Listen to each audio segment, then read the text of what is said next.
So yes, it's day two. I hope you all had a meaningful and enriching experience last night, the first day of our symposium, where we explored and also unlocked the two tales of Native American history and Korean mission in Korea. Now we'll shift our gear a little bit today to take a close look at the Korean American in America through the lecture of Dr. Jane Hong. So now I'll invite Reverend Samuel An, who will be introducing the Dr. Jane Hong. Jane will be helping us understand the context that Koreans were facing as they immigrated into America. What was America that they entered? Was it a land of freedom and opportunity? To what extent was it a Christian nation making visible the values of Jesus? Professor Jane Han is well equipped to tell that portion of the story of our racism and empire building trends in American culture that helps us better understand what the first Koreans faced. She is the author of Opening the Gates to Asia, a trans-Pacific history of how America repealed Asian exclusion, and an associate professor of US history at Occidental College in California. Hong's current project under contract with Oxford University Press explores how post-1965 Asian migrations changed US evangelical institutions and politics. Jane serves on the editorial board of the Journal of American History, has consulted for television programs including Finding Your Roots with Henry Louis Gates Jr., and has penned op-eds for The Washington Post and LA Times. Hong appeared in 2 episodes of the PBS docuseries Asian Americans, and she was recently interviewed on NPR's The Takeaway about her current research on Asian American conservatism. She received her PhD in history from Harvard and her BA from Yale. On a personal note, I'd also like to vouch for her investment in the local church. I remember her as one of my faith mentors as an upperclassman at Yale, and she said to me, to be a Christian with intellectual integrity in a secular environment means putting in the work equivalent to being a double major. But I know of many people who did that work, and fewer people continue to hold on to their faith after college. The challenges brought to our faith by the secular humanists, she faced with grace and with courage, and then she kind of dealt with the challenge of trying to be Christian as an adult, looking for a spiritual home with great humility. How do you find a place that's not racist, that is not sexist, and not peddling unhelpful myths and superstition? How can you find a great church? And the answer, as we all know, is you cannot find such a church, which is why I would often see her visiting my church and be very, very grateful. She knew perhaps better than me at the time the limitations of our churches, but she never disdained the church, but continued to seek God in it and continue to love it to be better so that we could be a better reflection of who God wants us to be. With that, it's my pleasure to invite my friend Jane to give our lecture.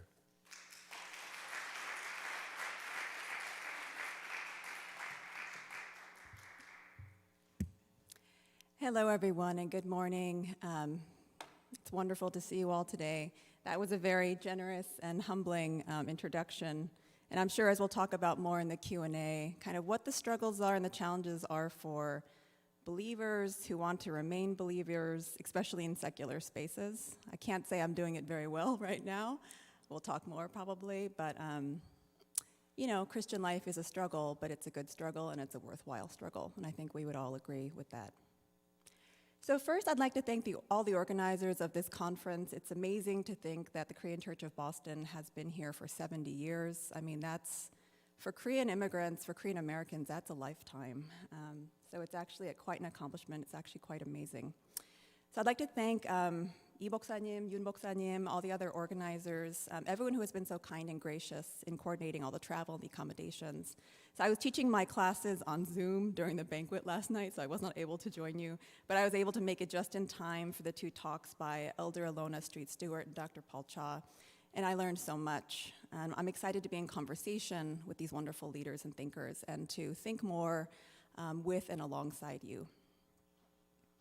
So my talk for this morning is titled Histories of US Exclusion and Empire.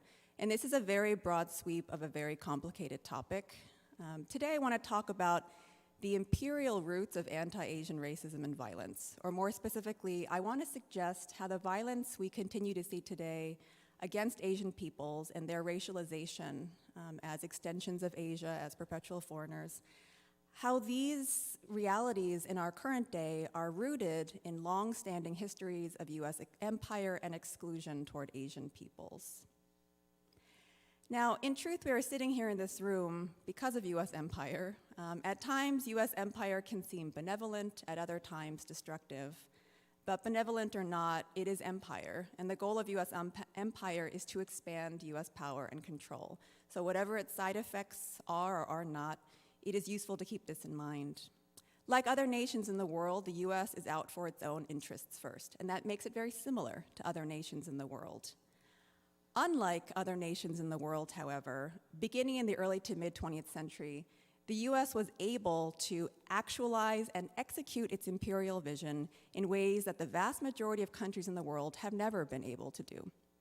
And so the reality of US power, and indeed hegemony for the past 80 years or more, has distinguished US history from other histories in the world.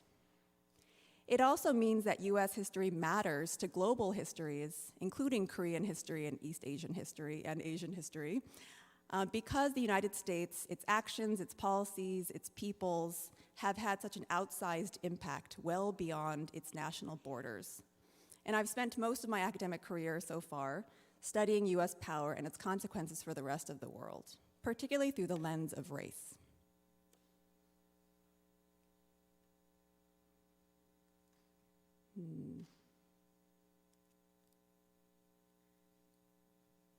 Oh, is it going? Thank you. So, a saying scholars often paraphrase, and this is paraphrased from historian Gary Okihiro. Sometimes people say, "We're here because you were there," or, put more broadly, Asians came to America because Americans first went to Asia. This foregrounds the interconnected nature of US empire and Asian migrations, followed by the US exclusion of Asian peoples from most of American history. So US empire and imperialism drove Asian migrations to the United States and elsewhere, creating displacements and disruptions. The US then put up exclusion laws to maintain a white Christian nation. So the US was in the world, in fact, it was all over Asia, but Americans didn't want the world to come in. So the desire was to keep the influence flowing one way, from the US outward, but in practice, of course, this doesn't work with empire. As so many scholars have shown, no matter how hard an imperial power tries, it can't help but be influenced, however directly or indirectly, by the people it colonizes and controls. And so it was for the United States and Asia. So many conventional histories of US empire in Asia begin with 1898 and the Philippine colonization following the Spanish-American War. But as many people in this room probably already know, US wars in Asia and the Pacific more generally began decades earlier. In 1853, the United States, quote, opens Japan. This is US Naval Commodore Matthew Perry. There's also the largely unknown US-Korean War of 1871, when US naval troops killed at least 250 Koreans in an effort to open commercial relations and instruct barbarism. US sugar planters and other commercial interests, including the Dole family, set up shop in Hawaii during the mid-19th century. Pearl Harbor was created in 1887, and the US annexed Hawaii in 1898. So connecting these histories of pre-1898 and post-1898 US empire has actually been a central feature of historical scholarship since at least the 1960s. This is actually the narrative. This is the dominant narrative within US history. This is how history professors generally today teach this topic. So what they argue is, rather than saying that the US colonization of the Philippines in the 1898 and onward, rather than saying that was a new phenomenon, many US historians see it as one episode in a much longer history of US expansionism, manifest destiny, and settler colonialism, or the taking of land from Native American peoples. So thinking about this all as one continuous narrative with many different chapters. Yes. This is a well-known image, 1872 painting by artist John Gast. It's called American Progress, the Angel of Progress. This was used as the cover image on many travel brochures in the 1870s and after. And these were travel brochures encouraging white settlers in the Northeast and also peoples in Europe to move west to the US West. This image is popularly used by history professors and others to talk about several themes. So there's a number of themes. The first, right, Empire of Liberty. This was actually a historical term first used by Thomas Jefferson in 1780 during the American Revolution to talk about what he saw as the United States' responsibility to, quote, spread freedom throughout the world. And this takes on different forms over the 19th century. Manifest Destiny, and again, settler colonialism with the growing dispossession of land and the taking of land from Native Americans across the United States, or what is now the United States. So while President Thomas Jefferson successfully acquires the Louisiana Territory from France in 1803, he sends the Lewis and Clark expedition up the Missouri River toward the Pacific. President Jefferson also, right, he supports policies that, again, dispossess Native Americans of their land, and he also supported the extension of African slavery into the Northwest Territory. So lots of different things we could talk about in this longer history. By 1890, a historian named Frederick Jackson Turner he talks about the American frontier, and he talks about the possibility of expansion as the very thing that made the United States unique, and what made Americans distinctively American rather than European. So Americans were obsessed, by the way, with distinguishing themselves from Europeans. Like, really for the first century, it was all about, like, how are Americans not British? How are Americans not European? Like, what is distinctly American about this project?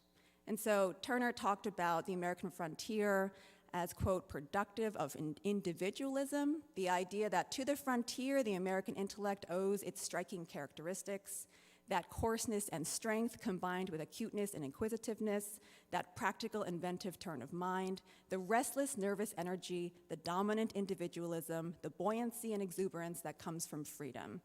These are the traits of the frontier, or traits called out elsewhere because of the existence of the frontier. And so thinking about kind of expansion and the US frontier as what makes Americans American.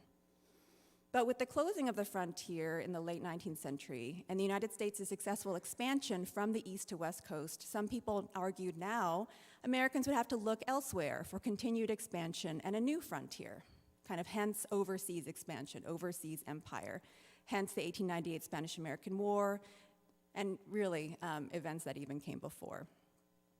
So the argument goes there was more continuity than difference between westward expansion and overseas imperialism. They were all part of the same story.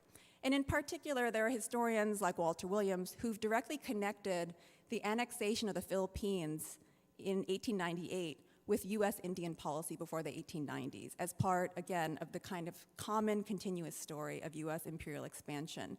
And for Williams, US Indian policy serves as a precedent from which Philippine colonial administrators draw. And this is what historians do, right? They go back into the archives, they look at the different people who were involved. And historians like Williams, they actually trace kind of the same people. So he shows how the very same US officials are active in both projects. So there's actually a whole group of folks who are working in the Bureau of Indian Affairs before the 1890s, and they later served in the Bureau of Insular Affairs that oversaw the Philippines beginning in the 1890s. So, the first 4 military governors of the Philippines all had extensive experience in Indian affairs. And so even as the structures of the two government agencies are very, similar, right?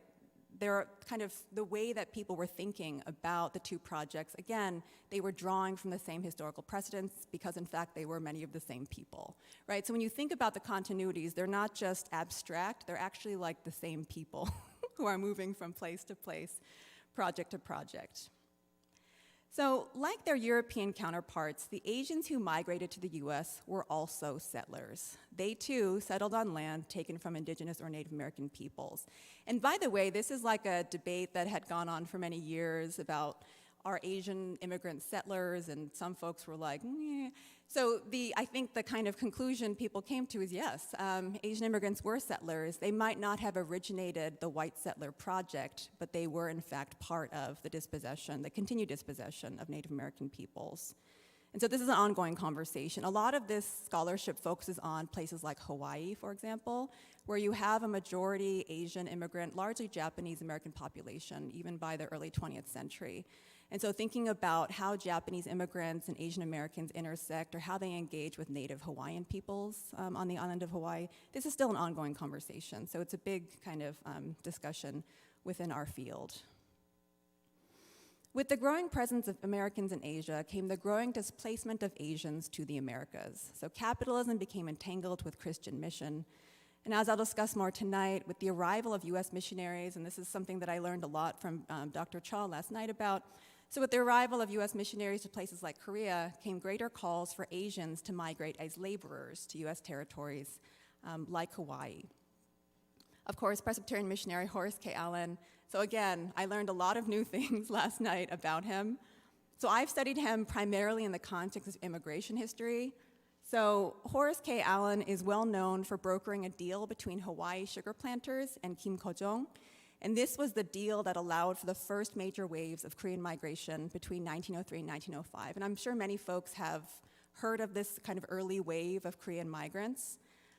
So these folks went to Hawaii to work on the island sugar plantations and other plantations because Hawaii sugar planters needed workers, and Chinese exclusion laws had cut off the supply of Chinese.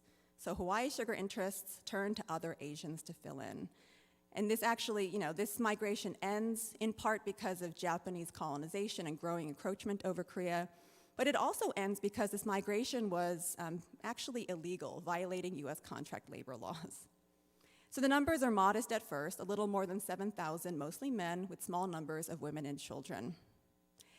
In another example, US and Western imperialism and disruptions caused by Western imperial powers are what foster the large-scale emigration of Chinese leaving coastal Guangdong province starting in the 19th century. And scholars of Chinese migration, they don't just focus on the US, because Chinese go everywhere. They go everywhere across the globe. But if you actually trace kind of where most Chinese migrants in the 19th century are coming from, they're very much coming from the same place.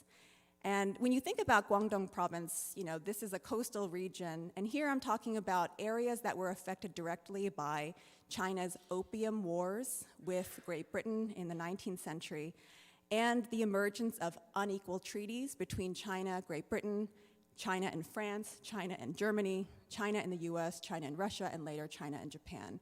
So these unequal treaties gave foreigners, non-Chinese, unprecedented access to Chinese ports, favored trade status, kind of favorable tariffs, along with impunity under Chinese law, things like extraterritoriality, which means that foreigners living in these concessions in China were not actually subject to Chinese law. So they could kind of do whatever they wanted, and then they were not actually punishable under Chinese law.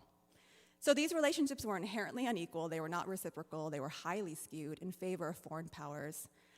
But they created conditions of contact between Chinese and others that encouraged and allowed many Chinese to emigrate in search of greater economic opportunities in places like the US. This is where things like the US gold rush in the 1840s, kind of the building of the Chinese railroads in the the US railroads in the 60s, 1870s, this is where those stories come into play. But again, here you see, right, the truth in that adage. Asians came to America because Americans first went to Asia. We are here because you were there. And here is where we come to US histories of exclusion. So neither the United States nor the other white settler societies that began seeing large numbers of Chinese trying to enter their shores during the 19th century, nobody wanted them there. So one result was the rise of Chinese exclusion as a global phenomenon. And this map is taken from a historian named Mei Nai, who wrote an award-winning book last year called The Chinese Question, where she actually traces the rise of Chinese exclusion regimes in Australia, South Africa, the United States, and Canada. Because it's actually part of a global story. The timing of it, countries actually borrow from one another. So Canada's watching the US, Australia's watching the US, the United States is actually watching Australia.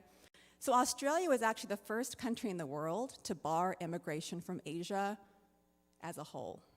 So the 1901 White Australia policy was very clear, it's very explicit in its racial intent, This law, this policy, wasn't actually repealed until the early 1970s. So this is part of the reason why Australia today remains more than 90% white or of European ancestry. Because again, these histories, they don't just go away. They have very long-lasting consequences. I'm not sure how closely or how well you could see the years, but Canada, New Zealand, they all enacted their own restriction laws, particularly targeting Chinese, but also Indians, so they were the two most populous Asian powers and the two places in Asia from which most migrants were leaving. So just to give you a sense, right, this is from Australia. So there's all these political cartoons. Folks who teach these histories and research these histories spend a lot of time looking at these political cartoons because they tell you a lot about kind of what the conversation was at the time. So this is from 1895, a Sydney-based magazine, the Bulletin magazine. So there's a Chinese, and you could see on the box, Australia for the Australians. This is 1907. This is a Canadian, Vancouver-based newspaper, right? So again, these different societies, these different settler states, they, again, passed different kinds of laws that tried to restrict Chinese and other Asian migrants, but the clear kind of pattern emerges. It is part of a global history. And this, of course, is the United States. The United States, if you actually just Google Chinese exclusion cartoons, US, there's like, I don't know, hundreds of them for you to choose from. See, these are some of the most popular. There's Uncle Sam kicking out a Chinese migrant. So in the US, the rise of the Asian exclusion regime tracked the migrations of different Asian peoples to the US, and a very clear pattern emerges. As one group comes under exclusion, the migration of other groups grows to compensate, because US employers, plantation owners, and others, they're still looking for new sources of inexpensive Asian labor. So when one country gets cut off, they simply look to another. So once China comes under exclusion, more Japanese come. Once Japan comes under restriction, Indians come, and so on and so forth. And you can actually see kind of the timeline here in terms of what the laws were. So again, beginning with Chinese women, 1875 Page Law, then Chinese workers, and then from then on, you go from Chinese exclusion to broader Asian exclusion. This is the kind of prehistory to my first book, which I'll talk about in a moment. So China comes under exclusion, and again, like I said, many US employers look to Japan. And so there are growing calls to restrict Japanese migration. And you have groups formed like the 1905 San Francisco-based Korean and Japanese Exclusion League. It's later renamed the Asiatic Exclusion League. So this is founded in San Francisco by labor leaders. Many of them are Irish immigrants themselves. That's a common kind of theme as well. One of the organization's main goals was to extend the Chinese Exclusion Act to Japanese and Korean migrants, whom, by the way, they grouped together because by this point, Japanese encroachment was already happening. So of course, Japan had not yet formally annexed Korea, but even they kind of expected it to happen, so they grouped them together. So Japanese and Korean exclusion doesn't happen in the same way. What's really interesting is that the Gentleman's Agreement of 1907, this is kind of an exception to exclusion. So Congress never passes a law that says Japanese workers are barred. Instead, the Roosevelt administration forms or signs a treaty with Japan, and they agree by a diplomatic agreement to restrict, right? So the Japanese government says, we will restrict the number of Japanese workers leaving to go to the United States.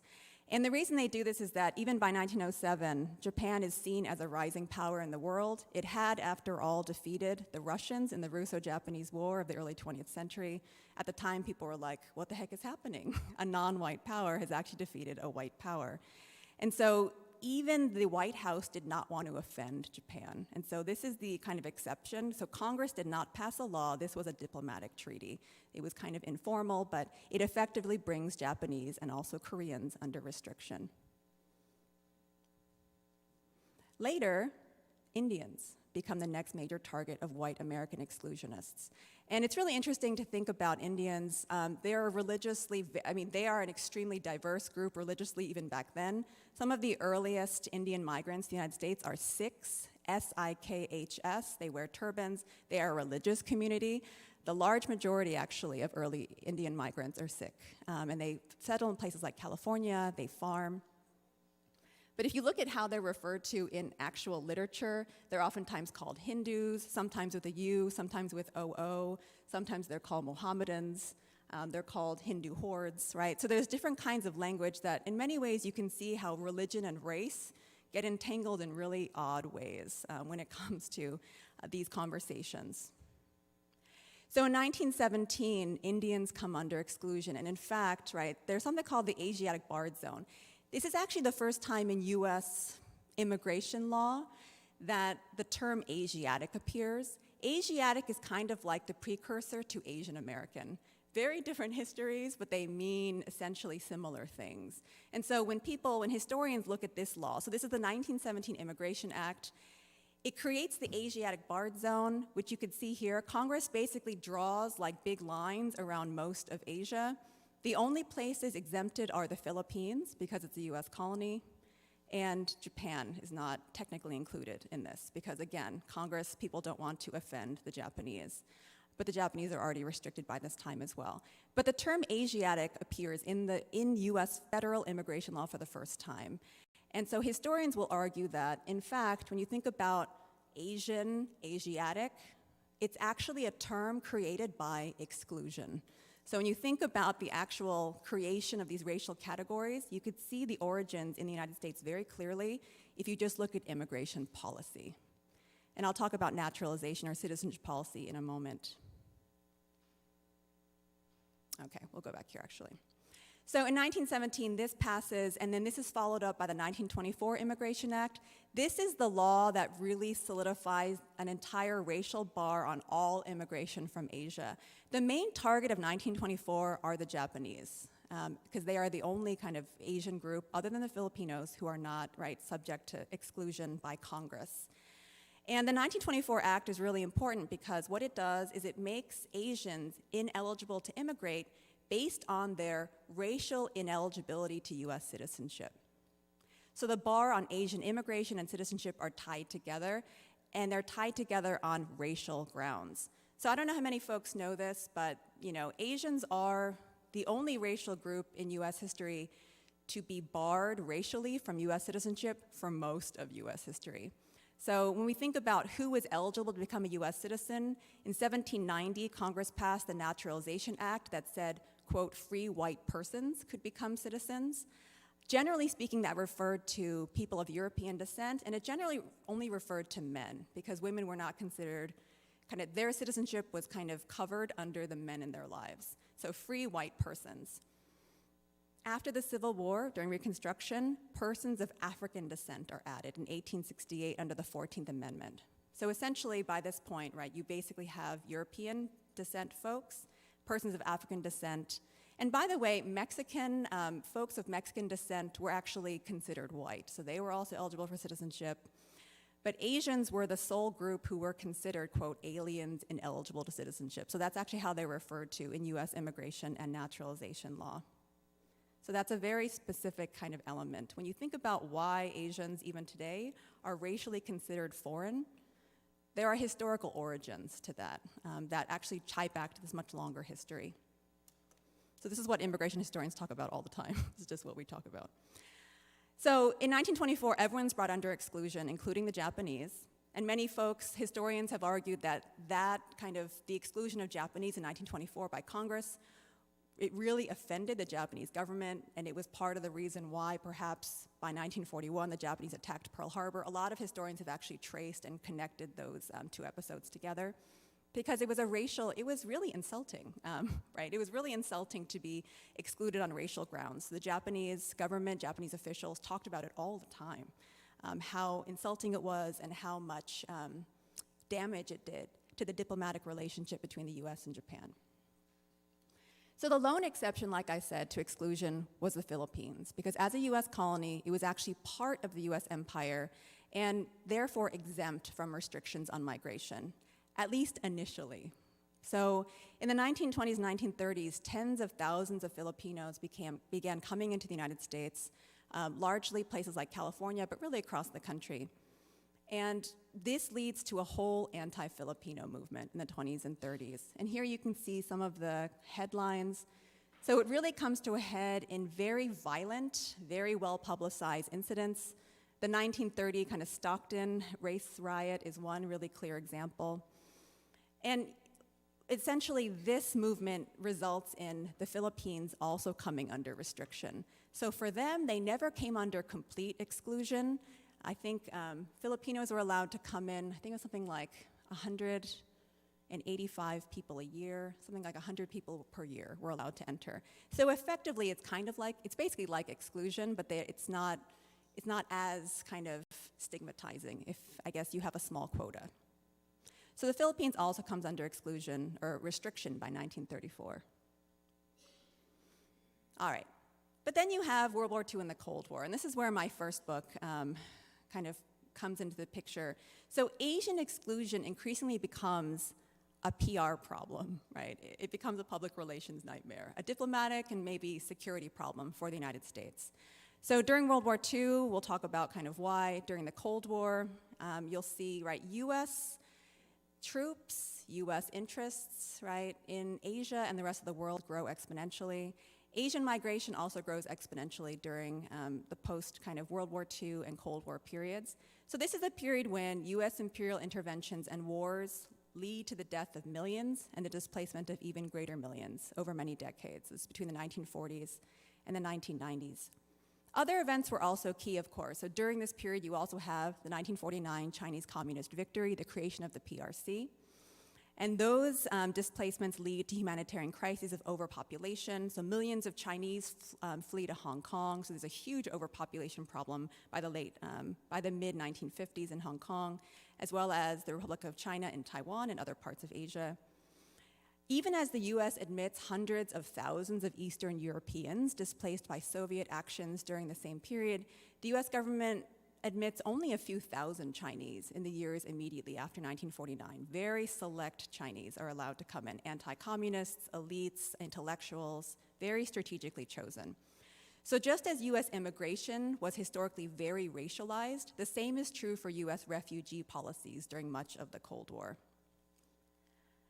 When we think about hot wars in Asia during the Cold War, the Korean and Vietnam Wars arguably loom large in our collective minds, and obviously the Korean War in particular.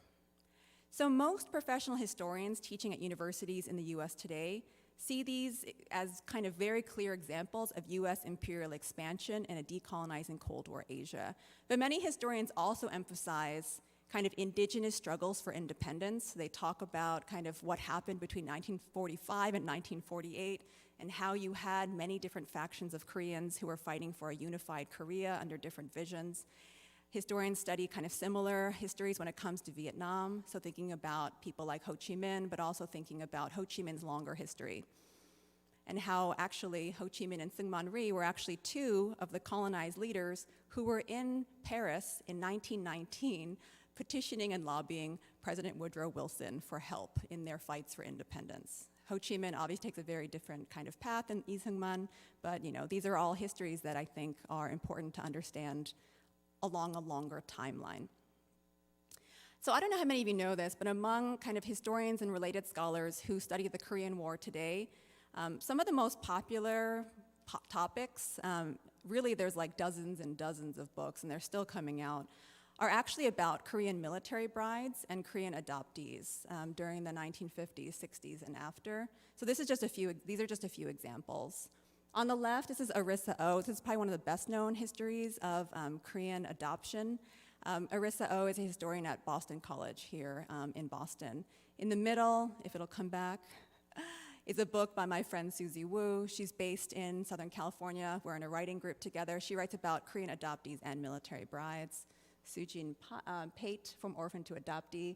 Sujin Pate is herself a Korean adoptee, and so this discussion, this kind of scholarship it's still growing, and so you see Korean Americans like both Arissa and Susie. You also see, again, adoptees themselves kind of using this opportunity, looking at kind of using their research to think about their own histories and their own kind of travels and journeys to the United States. So these migrations are direct results of US empire, most historians argue. And Arissa O in particular, she emphasizes the role of evangelical Christians. Many folks have probably heard of Harry Holt. His international adoption agency remains one of the largest, I think, in the world. You've probably also heard of Pearl Buck and Freedom House. So again, this is one of the most popular topics, I think, within US history, and particularly thinking about the Korean War and what comes after. And within historical writing on the Vietnam Wars, scholarship on Vietnamese, Cambodian, Laotian, and Hmong refugees and their families are also growing in very large numbers. And religion plays a really big part in those histories as well, not just Protestant Christianity, but also, of course, Catholicism and other religious practices. Framed differently, so many scholars would describe these Cold War histories that we just talked about. So these Cold War histories fit into what many historians call the biggest story of the 20th century, the one that really defines the 20th century writ large, which is the history of decolonization. It's the transition of large swaths of the non-white world from colonies, usually colonized by European peoples, but not just Europe, but also Japan. So their transition from colonies to independent nation states. And in many cases, historians would argue the path to independence is not fully complete, okay? The history of African decolonization is arguably better known and written about. In almost all cases, it was a bloody and violent history that involved largely European colonial powers fighting African peoples of diverse backgrounds, languages, backgrounds. But in fact, Asia was the first site, as many of you probably know, Asia was the first site of widespread decolonization after World War II. And the US features centrally as a key player in most of these histories between 1945 and the 1960s. In 1946, the United States gave the Philippines independence. I write about this in my first book. In 1947, Great Britain gives India independence. It also creates the country of Pakistan as a Muslim nation. And this is an incredibly bloody history as well. It's a history called partition. It reflects the religious divides between the subcontinent's Hindu and Muslim populations. In the spring of 1948, as many of you know, South Korea becomes a separate nation when the United Nations supervised elections in the US-occupied southern zone in May 1948 results in the election of Lee Seung-man or Seung-man Rhee as the first president of the Republic of Korea. North Korea becomes a separate nation later that year after a Soviet-supervised election results in the election of Kim Il-sung as the president of the DPRK. So Korea's history is very complicated, and many historians see it as one of these examples of how kind of this path from colony to independent nation state isn't quite complete, is what many historians would say. In the 1950s, the US supports French and British efforts to maintain colonial rule in Southeast Asia. So the US is actually afraid of many Asian peoples becoming communist if they become independent on their own terms. So this obsession with kind of containing communism, this obsession with kind of making sure that Asian people stay in the anti-communist camp, this is why the US gets involved in so many places, including Vietnam, present-day Vietnam. The United States actually gets involved in present-day Vietnam in the 1950s, but it doesn't send a lot of US troops to Vietnam until the early 1960s. By the end of 1965, the US has 180,000 military troops on the ground in South Vietnam. This is under Lyndon B. Johnson, and this is when the United States really escalates its fight against North Vietnamese communists. So this is my first book. In my first book, I trace the movements that successfully lobby US Congress to repeal Chinese exclusion, and then later Indian and Philippine exclusion, and then last Japanese and Korean exclusion. But this process happens very gradually and really in largely symbolic or nominal fashion. So Asian peoples are given annual immigration quotas of between 100 and 185 people per year, and eligibility to US citizenship for the first time. And so I could say a lot, and I do in this book, right? So literally, right, so this is kind of the outline of my book. I look at kind of different campaigns, different pieces of legislation that are passed. Chinese are basically allowed to come into the US. So Chinese exclusion is repealed because of World War II, because of the US-China alliance during World War II. And the US basically relies on China to fight the war against Japan while it focuses on Germany. So it's a whole wartime history. I look at the different players who are involved in this campaign. It's largely white Americans, former missionaries, people like Pearl Buck and her husband, Richard Walsh. Yes, Chinese Americans are kind of in there, but not really. And then once you get when you go further, this is probably a lesser known law, the Luce-Celler Act of 1946. This law is really interesting because what it does is it gives Indians an immigration quota of 100 per year, and it gives Filipinos and Indians eligibility to US citizenship for the first time in US history. So if you were born in the Philippines, of Filipino descent, you can actually become a US citizen. The reason this passes is decolonization and the Cold War. So the United States really wants Indians to have some kind of goodwill and loyalty to the United States after it becomes independent. The same thing is true for the Philippines. The work that I did on these chapters, so I spent time researching in the Philippines and in India, and what's really interesting about this story is the very central role that Filipino and Indian colonial officials play in lobbying Congress. So they're very active in Washington, D.C. So there's a diplomatic story, but there's also a lot of Indian and Filipino Americans who are involved in lobbying Congress. So it's an Asian American history, it's a diplomatic history, it's an immigration history. There's so many different things I could say about it. The 1952 McCarran-Walter Act, this is what formally ends all race-based restrictions to US citizenship. So this is when, for the first time in US history, anyone of any race can become a US citizen. However, this law is like one of the most draconian in US history. So it's one of those kind of odd moments where you have this law that gives the US government amazing powers to deport and detain anyone suspected of being a communist, and it really gives the US government incredible power over migration. So that happens at the same time in the same law as race is removed as a kind of factor in US citizenship. And it's actually strategic. In order to get this law passed, the citizenship eligibility piece was kind of thrown in as a sweetener to get liberals to vote for this law. But this is passed during the Korean War. This is very much a Cold War measure, and it was all about US national security. Because the idea was, it's better to allow even Asians to become citizens rather than allow them to become these unassimilated lumps, potential national security threats in the US nation itself. So a lot of it really is about national security, as much as it sounds very liberal.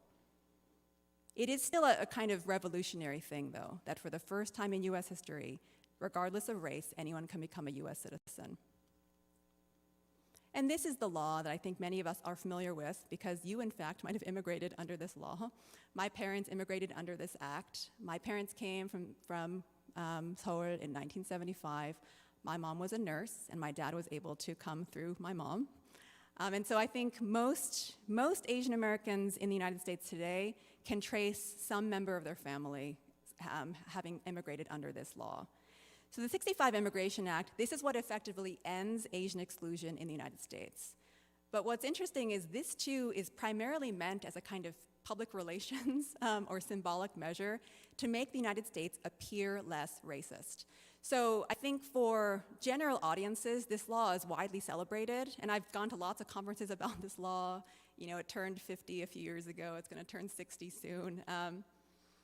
So scholars who talk about this law actually talk about it as the law of unintended consequences. So it was not intentional that this law completely changed who was coming to the United States. So if you take a look at the chart on the left, this is probably still one of the best charts I've seen.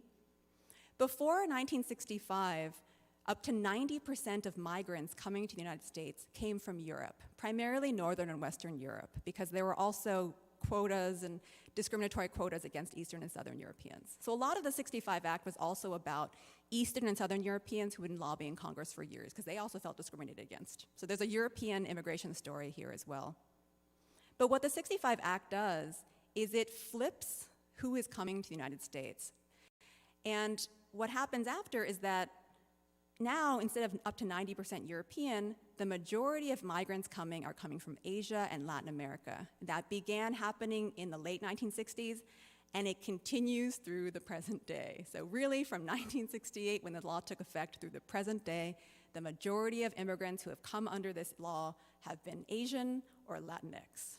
That was not what the lawmakers who wrote this law intended. And people like Ted Kennedy of Massachusetts, some of the kind of biggest liberal champions of this law, even they didn't expect this huge transformation in racial demographics. And in fact, many people argue if they had known this was going to happen, they would have probably changed how the law was written. Because in fact, there were lots of debates, and again, this is what like boring immigration historians and like policy people study. we actually read the congressional records, we read like all the kind of government documents. If you actually look at the discussions, nobody expected this to happen. And in fact, the law was rewritten near the very tail end of the debates to emphasize, so you have job skills and family reunification. These are the two major kind of planks of this law. And in the very last days of the kind of deliberations, this kind of group of conservative Democrats and Republicans came together and they rewrote the family reunification provisions, and they made them the primary way people enter the United States. Because to them, they thought, you know, since most people in the United States are of European descent, and family reunification allows people in the US to bring their family members, if we emphasize family reunification, then that means most likely most new migrants will also be European, because most Europeans, right, most people in the US are European, So they actually wrote that strategically to make sure that immigration remained European. However, when you think about who actually decided to immigrate to the United States, it was not Europeans. It was majority Asians and people from Latin America. And in fact, many of you probably know this from your own experience. So my mom was the first person to come under the 65 Act. My dad came through her. Then they brought my 할머니, then they brought my 외할머니, then they brought my 할아버지, then they brought like my komos, and then they brought my imos, you know what I mean? So between really 1976 through the 1990s, over a dozen members of my mom and dad's family came through the family reunification provisions of the 1965 Immigration Act. And the family reunification provisions are unlimited in number. So that's the other thing. There is no numerical restriction or ceiling on family reunification. There is a numerical restriction for people who come under job skills. So that was a really unexpected, unintended consequence of the 1965 law. And that's something that historians talk about all the time, but I think most people who know this law don't really actually know that it wasn't intended at all, and that it was a huge surprise for some lawmakers, including, right, a kind of unwanted surprise for many lawmakers. That said, the law does irrevocably change the racial demographics of the United States. When Barack Obama won the presidency in 2008, several pundits, including writers at the Boston Globe, pointed to the 1965 Immigration Act as basically creating Obama's America, this multiracial electorate that could elect somebody like Barack Obama, right, who is both black but also has Asian heritage. And so thinking about, or has in his family. So thinking about kind of what this means for our nation and the racial demographics, the 65 law remains a big part of the story that, again, I think many folks are still learning more about. And in my next book, my current book that I'm working on right now, I look at, again, how post-65 Asian immigration really changes the church, particularly evangelical institutions and politics, both kind of Asian and Asian American institutions in politics, but also white evangelical institutions in politics. There's a lot more I could say, and I was going to include this. I'll just talk about it very briefly. Around the same time that the law, the 1965 law, is taking effect, there's also another narrative that's becoming popular in the late 1960s. This is really in the direct aftermath of the civil rights movement and the Black Power movement, late 1960s, 66, 67, 68. It's the popularization of Asians as model minorities. And historians and scholars, when we talk about this, we don't talk about this as like a celebratory event. We talk about this as a new, more subtle form of racism and racialization of Asian Americans. And I think for the average person, it can be hard to understand why depictions of Koreans and other Asian Americans as model minorities can be racist or negative at all. But on this point, understanding where this idea comes from and the context in which it becomes popular is really instructive. So the model minority trope applied to Asian Americans, first, it was really applied to Japanese Americans. So you have periodicals like US News and World Report and the New York Times running these pieces about Japanese and Chinese Americans and how successful they are. If you actually read the articles, so I think folks are like, oh, this is interesting, but if you actually read the articles themselves, and they're not super long, you can see very clearly how these writers, these white, in many cases liberal writers, they're using the model minority trope to kind of pit largely East Asian Americans against black communities. So some scholars argue that the model minority isn't actually about Asian Americans. It's a way of using Asian Americans' so-called success against other communities of color. And in fact, you see this with the Japanese American piece. You even see this with the Chinese American piece as well. So this 1966, quote, at a time when it is being proposed that hundreds of billions be spent to uplift blacks and other minorities, the nation's 300,000 Chinese Americans are moving ahead on their own. with no help from anyone else. So these narratives of kind of self-help, the idea that Japanese and Chinese Americans, and for Japanese Americans, there is a discussion of World War II incarceration. And the narrative is, even though they were incarcerated for several years, and even though many of them lost their property, they were still able to achieve middle-class success, right, just within a few decades. How amazing. Why? It's because of Japanese Confucian values, the fact that they rely on themselves, they rely on their communities, they don't expect others to help them, they're quiet, they don't cause trouble, they're not militant. So all of these descriptions, I mean, if you read them in context, Japanese Americans are being read against Black Americans. So it's essentially a message about Black Americans. Black Americans don't rely on themselves enough. They don't kind of uplift themselves enough. They rely too much on the government and other kind of institutions for help. They're not able to kind of make it on their own. And so there's so many different things we could say about this, but the kind of big message of the model minority is also the idea that, racism, it happened, but it's, we're now in the post-civil rights period, so this is a post-civil rights narrative, the idea that racism is no longer a significant barrier to success. How do you know? Japanese and Chinese Americans.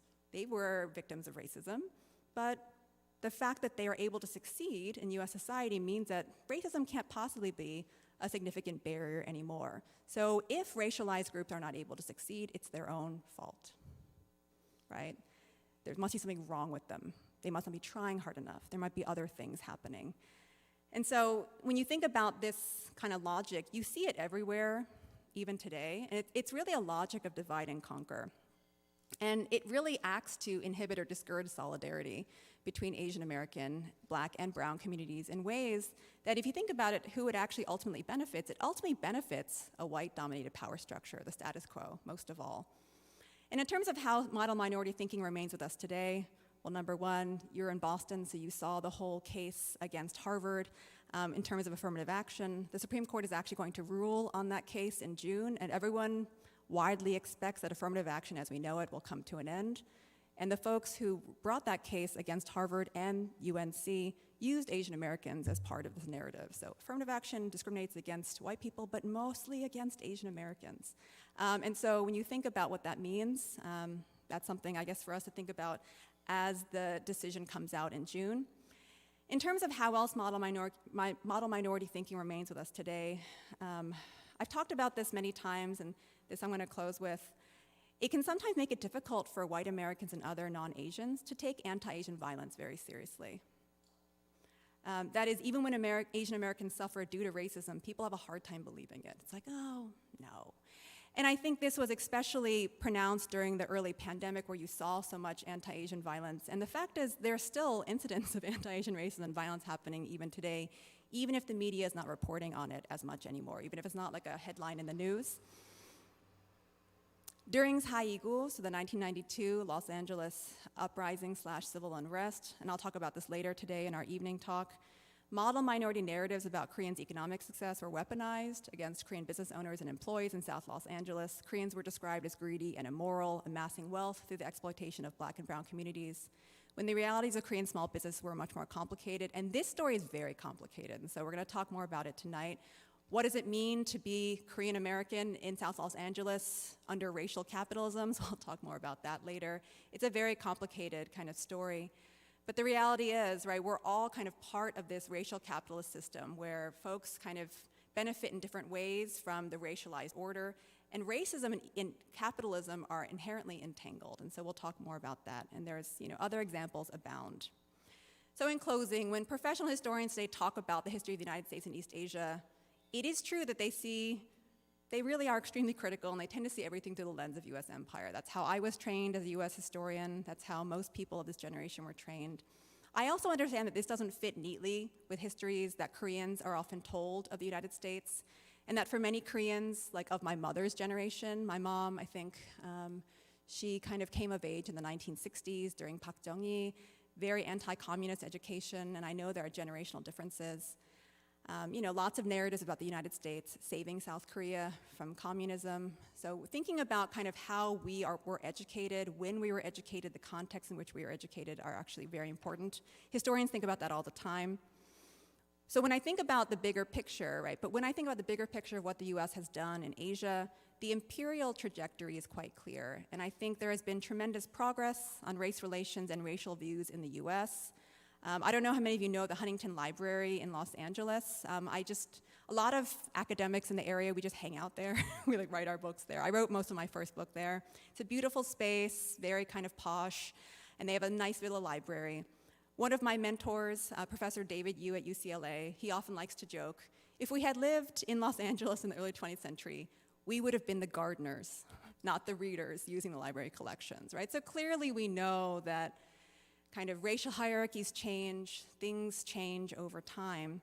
That said, legal citizenship and social citizenship don't always go hand in hand. So the fact that you could still go outside onto the street in Brookline and be called a chink or be told to go back to China, or during the pandemic, the fact that you could be attacked or spit on, like the fact that these racial views of Asian Americans as perpetual foreigners, that they persist, they have deep roots in US law, deep roots in US history, and they're deeply tied to these histories of US empire. And it is these historical deep-seated links between US empire and exclusion that in many ways continue to inform and shape our lives, even today, in ways that I hope this talk has helped elucidate.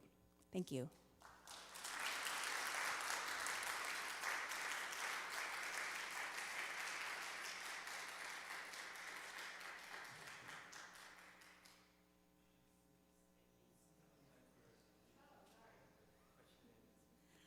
Okay, I will take questions if there are any. Ask me anything.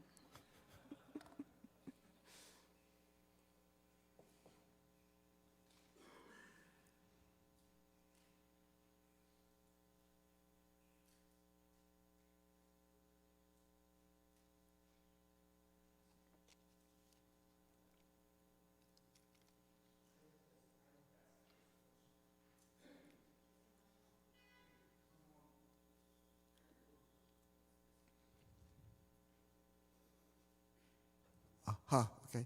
I'm working in a large company, in a global company, and I see them actually around me, my company, and also I see in the media and all the stuff. Right now, among Asians, in corporate world, there is a lot of people advanced in high position. It's really, among Asians, it's just the Indians dominating. So many I see them in our company, middle management or high management, and also in corporation, Fortune 500s. I mean, you can't believe, but considering history of immigration, the Chinese, you don't see them that many as Indians or other Asians, Japanese. So do you think what's a sort of just question? I mean, I know you don't have an answer, but that's. No, there's actually been a lot of work by scholars in different fields about how US immigration policy toward Asia has shaped the particular socioeconomic and kind of educational characteristics of Asian immigrants in the United States. So, well, first, the idea of a model minority, you could argue that in part it's bolstered by the fact that since 1965, the US has selectively drawn highly educated immigrants from Asia. Obviously, you had less educated folks as well, particularly when you think about refugee migrations, that's less class-based. But the 1965 Immigration Act, by specifically allowing or admitting highly skilled immigrants, often with like professional degrees, people who have medical training, so that was an economic move on the part of the United States, right? The United States needed nurses in rural areas where nobody wanted to go. My mother-in-law, she's also a nurse. She was sent to like rural Illinois as her first job because the US Department of Labor worked with Congress to they basically created a list. What are the kind of fields where the United States needs workers? So it's like pharmacy, right? Pharmacists, doctors, nurses, engineers. Like many of you know this because you came under this law. And so many scholars who look at this think about kind of how the law itself, it kind of creates, it skews in many ways the class demographics and the educational characteristics of Asian immigrants in ways that, again, kind of, particularly for, I think, Indians. So number one, Indians are, I don't know how many of you know this, Indians recently became the largest Asian American population in the United States. So I mean, it's like very recent. So it's kind of huge. The Chinese, right? Chinese have generally been the largest Asian American group since 1980. It's actually very recent. Before that, it was Japanese Americans because of Chinese exclusion. So it was Japanese Americans, 1980 onward, it was Chinese Americans, and now the largest group is actually Indian Americans. Then it's Chinese, then it's Filipinos. Indian Americans, I mean, there's so many reasons why perhaps you could argue that they've been able to achieve a certain level of success or certain visibility. You could argue, you could talk about kind of their colonial past, the fact that many speak English, the fact that there are kind of these British colonial systems set up in India that create educational systems where you have these large numbers of engineers who are trained to come to the US, medical doctors who come to the US. So what's interesting is that you could actually frame this narrative as well in the context of US and Western imperialism. And I think even for South Korea, you know, I think the history of Severance Hospital, like my mother-in-law went there, I hear stories about, right, Yonsei nursing program all the time. My mother went somewhere else in Korea. But what they share in common was that the nursing system was set up by US missionaries.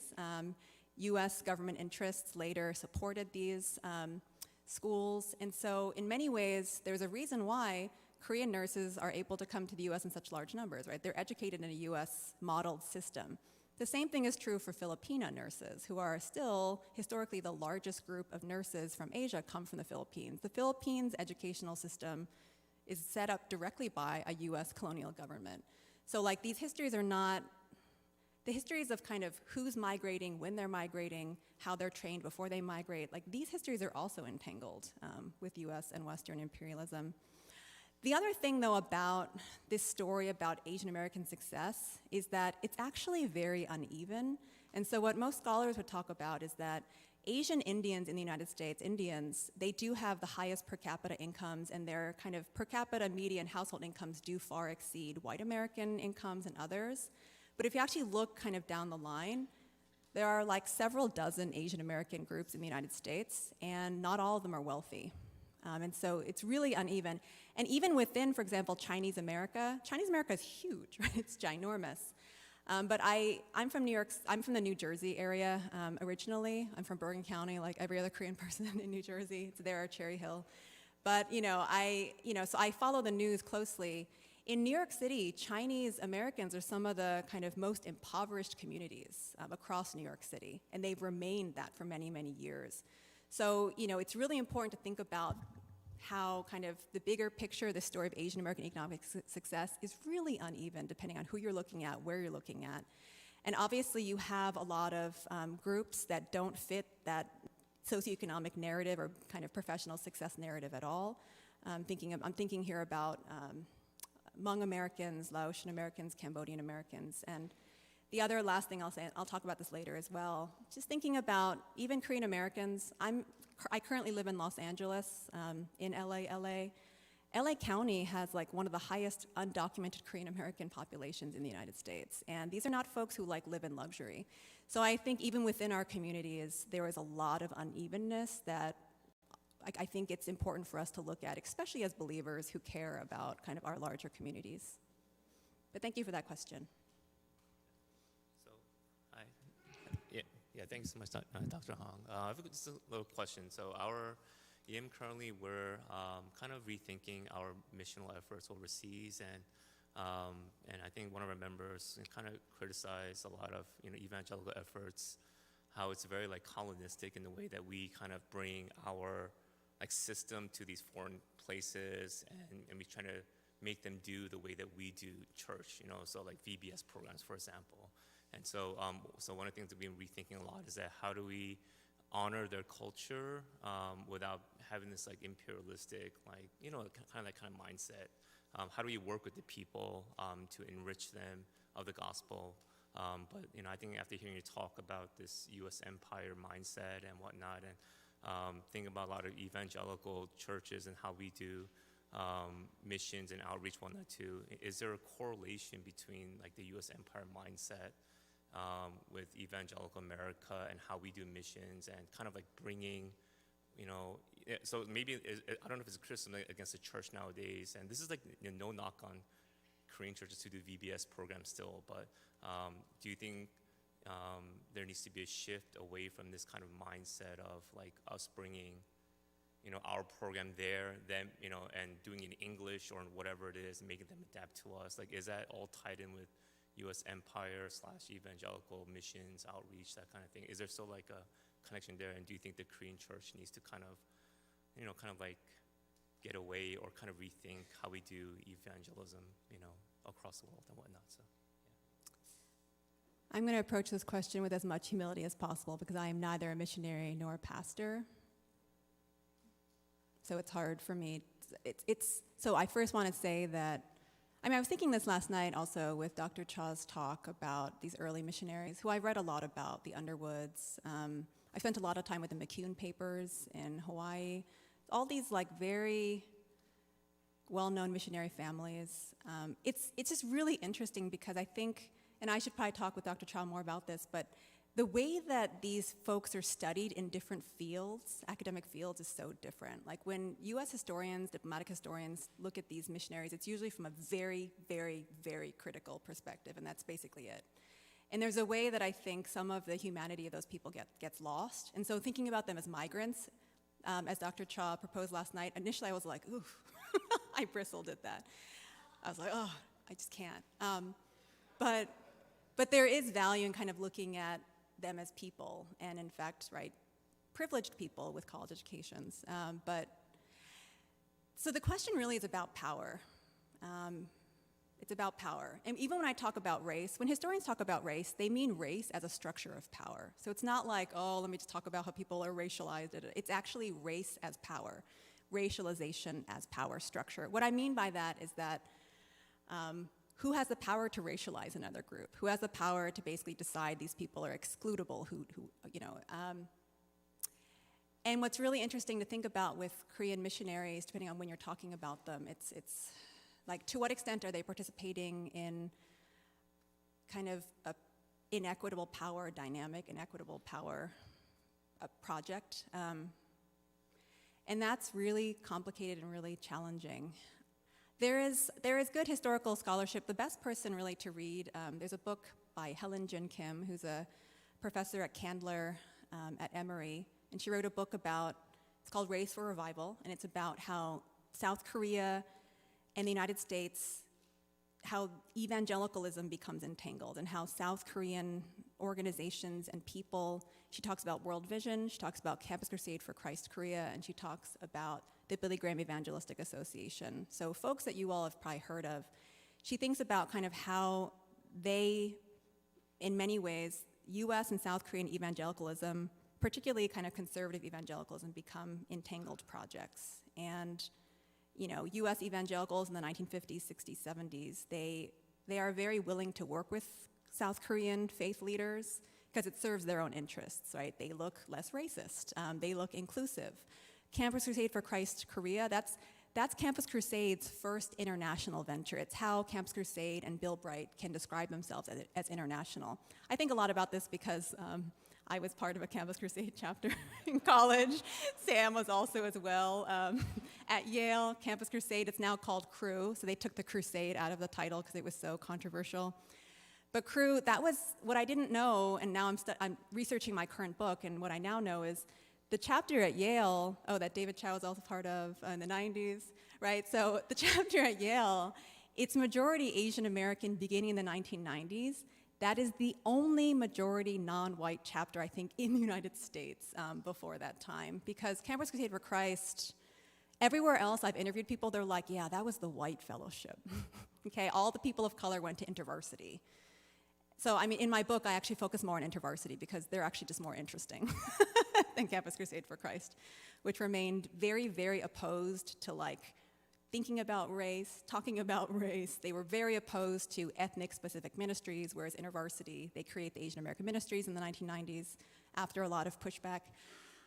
I guess what I'm trying to say in a long-winded way is that you really have to think about power dynamics, and that's really hard. And what's also complicated is that, again, people of color can participate in projects that perpetuate unequal power dynamics. And in fact, very frankly speaking, people of color all the time do participate in projects that perpetuate white supremacy. And it's just, that's the reality. And I think as believers, it's important to actually think about that, rather than pretend we're all like colorblind or something. Oh, race doesn't matter. That's easy enough to say if you're East Asian American. You can sometimes pretend that race doesn't matter. But I think that if you really are honest with yourself, you do see, like, Asian Americans are useful in many ways to white institutions. And that's essentially what I'm writing about in my second book. So I'm interviewing like over 100 people, mostly Asian faith leaders, including Lee Moksanim, who was so gracious and kind to speak with me. And like, I'm currently writing a chapter about Fuller Seminary, thinking about, this is actually a missionary kind of related subject. It's thinking about how Fuller Seminary in California became the largest evangelical seminary in the 1970s, expanded dramatically. It created the School of World Mission, which is based, this is where Donald McGavran, Wagner of the church growth movement, this became basically ubiquitous, the idea that the church is all about growth, and how do you achieve growth? Homogeneous units, like what does that mean? So Korean churches are a homogeneous unit, there's all this effort put in. And the church growth, these ideas, they became popular in the US, but they also became incredibly popular in Korea and places around Asia. Like C. Robert Wagner, is that his name? Yeah, Wagner. He was like hailed. He was like the most popular person ever. I've done interviews with Bill Pinnell, who's a very famous black evangelical. He would tell me stories about how he would go to Korea and all people would ask him about is Wagner and McGavran and church growth in the 1970s, 1980s, really into the 1990s.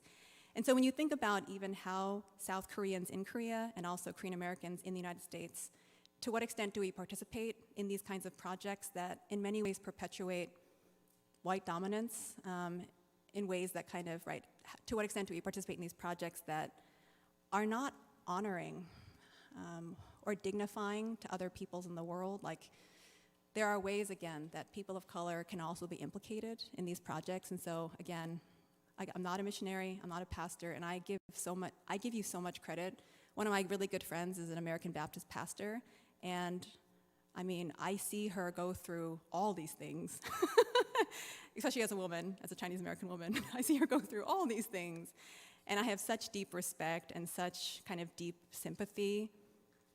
But like, that is something that I think I would really hope people in the church would grapple with very honestly, especially if you're like a second-gen English-speaking Korean American person who like literally has access to all these resources. Like, so how are you able to do this in a way that's dignifying and honoring and not like this power dynamic? Yeah.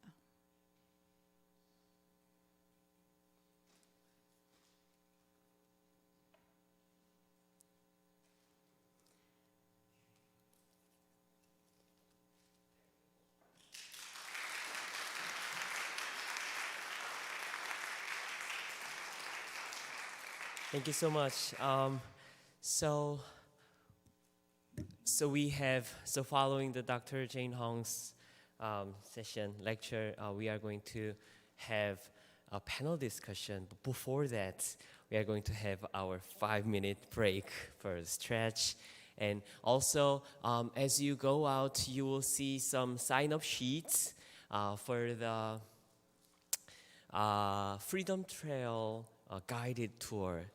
But that will be in Korean. So we have 3 more spots left out of 5 spots. So it's, filling up so fast, right? So you have 3 more chances. And some of you who need transportation to the airport on Wednesday, you can also write down your names as well. So in 5 minutes, we'll meet here again. Thank you very much. All right. For those who are out inside of the sanctuary, if you hear my voice, please do join us for this great time. I am really grateful to be part of this 70th year celebration / symposium. I just love the vision that this church had, where you really lean into the calling of the church, that the church doesn't exist for itself, its members, but exists for the world. So it wasn't just an insular celebration, but you've invited a lot of different people to tell the larger story. You invite a lot of people to also to hear the story, because when we talk about, I think, Korean American church, we are also not, it's not just an insular thing. It's not just for the Korean American church, but it's for the world, for all the churches to hear. But I do feel like this moment right here is for me, in the sense that I get to spend about an hour and a half with some amazing, brilliant people, and I get to ask you questions that I've had actually for a long time, actually, as I'm trying to engage in my spiritual journey. So this is what we'll do. We have about an hour and a half. We'll talk about an hour and 10 minutes, and then for 20 minutes, we'll open a Q&A for you all to ask questions. Okay? So let's get started. And the first question I'm going to ask actually every one of you in order. And the engagement will happen in the second set of questions. And the first question is this. So knowing what you know, right, why and how do you continue to keep following Jesus? Right?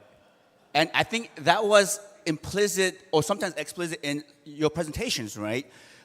You, Ilona, you told me that when you tell your Native American friends that you are still Christian, they feel like that's a betrayal of your people because of what Christians have done. Before your lecture, Sam introduced you and said you are a person who said, what does it mean to have integrity in the secular world and still have faith and be a church member, right? So that's a question implicit in there. You told us about that these great heroes, the Protestant missionaries, they wrote letters and they said to each other that the other person is an asshole. I'm okay saying that for you, okay? So wow, then how do we still realizing the imperfections, how do we still follow Jesus? And within that question, there are other ways to ask that question. It could be for you, like how does your learnings form your faith or reform your faith, or how does your faith form your learnings? Okay, so we'll just take about maybe 3-4 minutes. Okay, so we start with you, Ilona. Well, thank you for letting me be the first person. Okay. I'm still on my journey around where my faith is leading me and how I am able to make sure that I genuinely incorporate that into not only my professional life, but, all the social things that I do. But, I'll be honest. I grew up with a mom who prayed on her knees, and that we would be invited to say our evening prayers by my mother's bed with her while she was on her knees. And when I went to Oxy, by the way, a couple of things that people noticed about me in college was that I was one who prayed. And it wasn't anything around the young life or anything like that. But there was a sense that I knew that there was a purpose for me to do things in the world to make life better for other people, but that I could not do that without having a strong spiritual core. And then, of course, with my, native spirituality, that sense that God's Spirit is around us everywhere, in the trees, in the rocks, that I am surrounded by God's Spirit that is leading me and guiding me. And so I'll just say, in all the work that I do, whether it was in politics or in the church or in my community at work, I take that attitude that I'm supposed to see the face of God wherever I go. And in respecting and honoring that, I have to be a person of high integrity. And man, I can just tell you, I do not curse in public. I do not drink in public. And not that there are people that do that are bad, but I realize that I have to be one that I'm able to say as a Native woman, when you approach me, you also approach me with great integrity and respect, because that's how I will treat you and your people.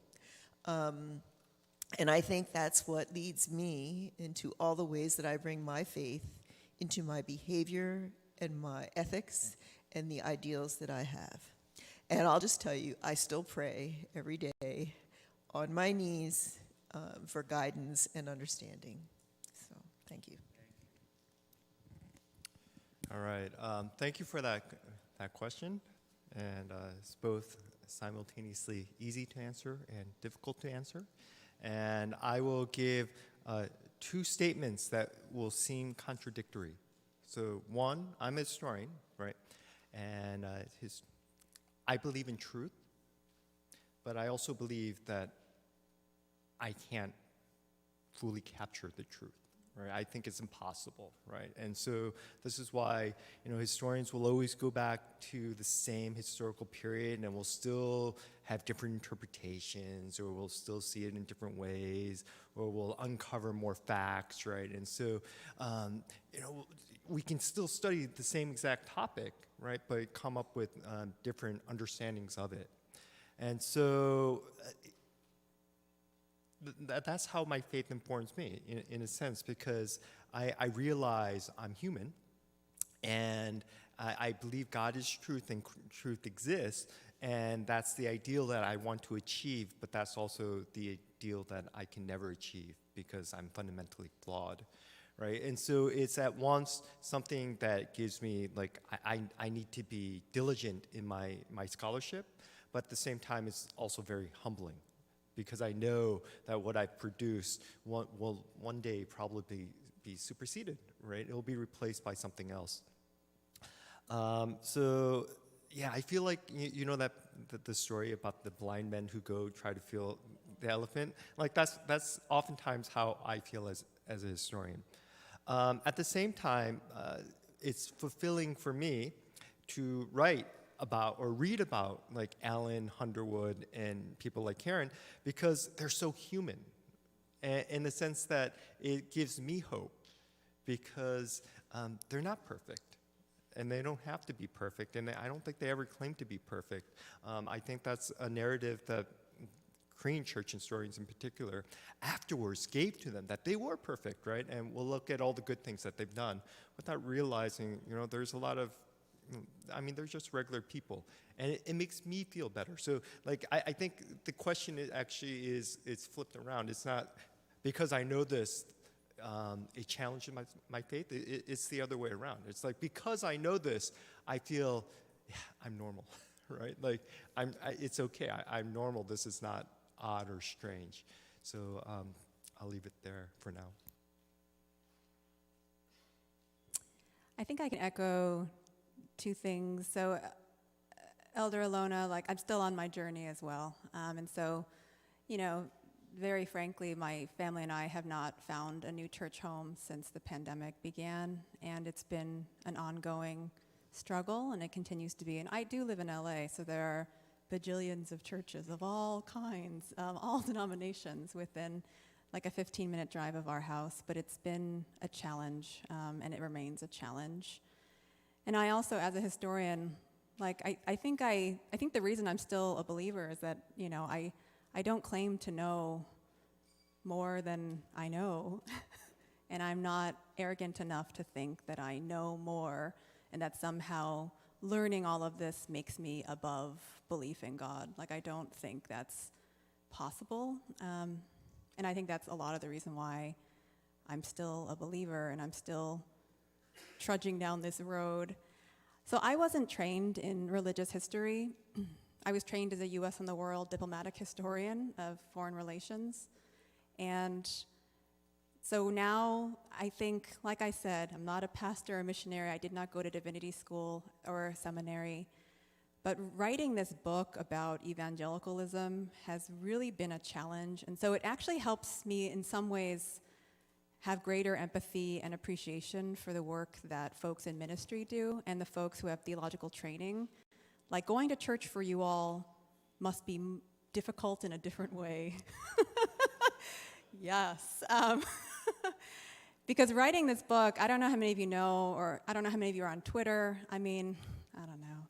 There's so much, the ex-evangelical kind of people leaving the church deconstruction, which is largely a white Christian conversation around like race, but it's also a black evangelical conversation. If you read books by Jamar Tisby, who is a historian of American history, he wrote The Color of Compromise, and he talks about racism in US church history, US Christian history. I mean, my book that I'm working on right now is trying to think about where Asian Americans fit in this very complicated story about race and evangelicalism. And talking to people, reading, it's been really challenging because it raises a lot of questions in a new way for me, like things that I had kind of just thought about before as a historian. Now I'm actually writing about them. I'm talking to people who live in these communities, who like I said, some of my closest friends are ordained clergy. They're women also. They're Asian American women, which creates a whole other conversation. And so when I think about race in the church, like I can't help but kind of think about power structures, power dynamics, and it's hard. I think being in Campus Crusade in college was easier because I didn't know anything about the history of that organization and the history of Bill Bright. And there are actually whole history books by scholars devoted to the history of Bill Bright and Campus Crusade for Christ, which is one of the most profitable parachurch organizations in US history. And, you know, thinking about Bill Bright, his connections with the religious right in the 1970s, people like Nixon, the moral majority. Like, these are hard histories to hear and to read about when you yourself have been part of these communities. And, like, obviously after the fact. But the reality is, like we've all said, and like everyone knows, like no institution is perfect and everything has fallen. So it's just a matter of finding like where you can still serve and where you can still be your full self. So that's an ongoing struggle. Race has always been kind of how I think about the world, for better or for worse. The gender piece has been really challenging for me. So within the last few years, I don't know how many of you have heard of the book Jesus and John Wayne by Kristen Dumais. It's a New York Times bestseller. It's been on and off the New York Times bestseller list. She's a historian at Calvin University in Michigan. It's an evangelical school. And I mean, that book is about white evangelicalism. But thinking about how that kind of white evangelical culture, that kind of toxicity, how it spills over, and also how it manifests in other communities, and also just thinking about gender dynamics. I grew up in a church with a woman pastor, and I also grew up in a single-parent family because my father passed away when I was very young. So to me, I never really thought that gender or being a woman could inhibit me personally until I became a mom. I was like, oh, now I get it. And so that's been like a personal journey, but thinking about how it plays out in my research, so talking to women. I've interviewed so many InterVarsity staff, Asian American women, Chinese American women in particular, who said, I joined staff in the 1970s, 1980s because no church would ordain me. And so thinking about, like, even for Asian American women for decades who've wanted to pursue ministry, do full-time ministry, like, what was actually available to them? What opportunities were available to them? Like, that kind of stuff is really hard to grapple with.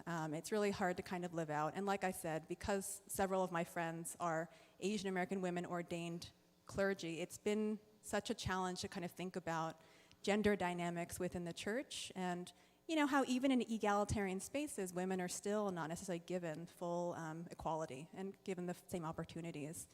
And so I think that's been a big challenge in the last few years particularly.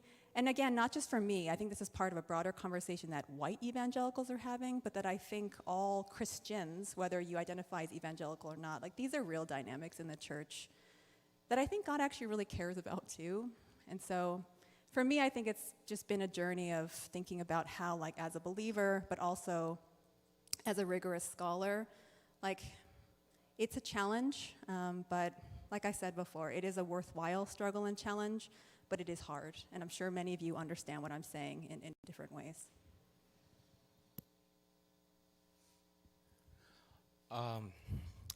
Just that question of following Christ.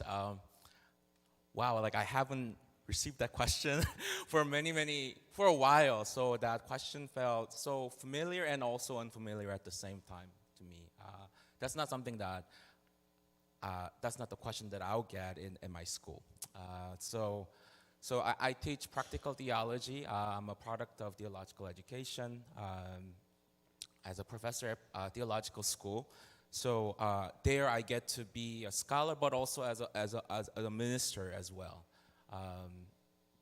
And it's a place, unlike secular schools, it's a place that really values my called to ministry, and I get to work with future ministers, chaplains, and also religious leaders who will go beyond the church. So for me, yeah, I think faith and my love for Christ and my calling are very much well integrated in my own journey. And for me, I get that blessing to be able to integrate some of that in my scholarship. So that's different from compared historians. For me, as a practical theologian, I get to research and write about stories of God, what God does, what God has been doing in my life, as well as the immigrant church that I grew up in, and so forth. So in some ways, faith, confessional faith, continues to shape my work, and I feel so blessed. Actually, in so many ways, I get to do that. In many ways, for me to wear that multiple hats. But also at the same time, you know, as a professor in a Research One university, I'm also facing that being open about my faith and sharing my faith commitment doesn't always get positive feedback, you know, and or somewhat, you know, colleagues from other departments or like religious study department would think that, oh, you're not a real scholar because you study confessional faith, you know, things like that. And or even within div school that I've been part of, not every one of my colleagues goes to church, and yeah, it's not their thing. So yeah, I think I always wrestle with that. So what does it mean for me to be an ordained minister in a research university? And also, there are things that I do, which is such as mentoring students, or I've been visiting students' churches here in Boston, and those things, right? Those things will not be on CV, right? Those are not the things that you do to get tenure, but what God's been really good to remind me is that, you know, yeah, those things, yeah, not everyone will appreciate those efforts, but that's your vocation, and that's your calling. So yeah, I think following Christ, and also being an ordained minister, also being a scholar, and a teacher, and learning to wear multiple hats. While that's so natural for many people here, right? Like we accidentally learn to wrestle with multiple identities. But also at the same time, I'm learning how difficult that is. But I'm also finding out that there are other colleagues who are wrestling with similar questions. So that's been really hopeful for me that, yeah, just to remember why I'm there, you know. I'm not there to only write articles and books, but I believe God sent me there to serve people, participate in worship. And lastly, I think for me to stay connected to immigrant churches has been my vocational call. You know, I don't have to stay in Korean immigrant churches. And I get the question from people, even within our denomination, yeah, David, like, yeah, you speak good English. Like, why don't you serve in non-Korean churches? Like, why do you choose to go through that, you know, politics and power and, you know, intergenerational struggles? But one, for me, it feels like home. That's where I met Christ. That's where my faith was formed. So for me to,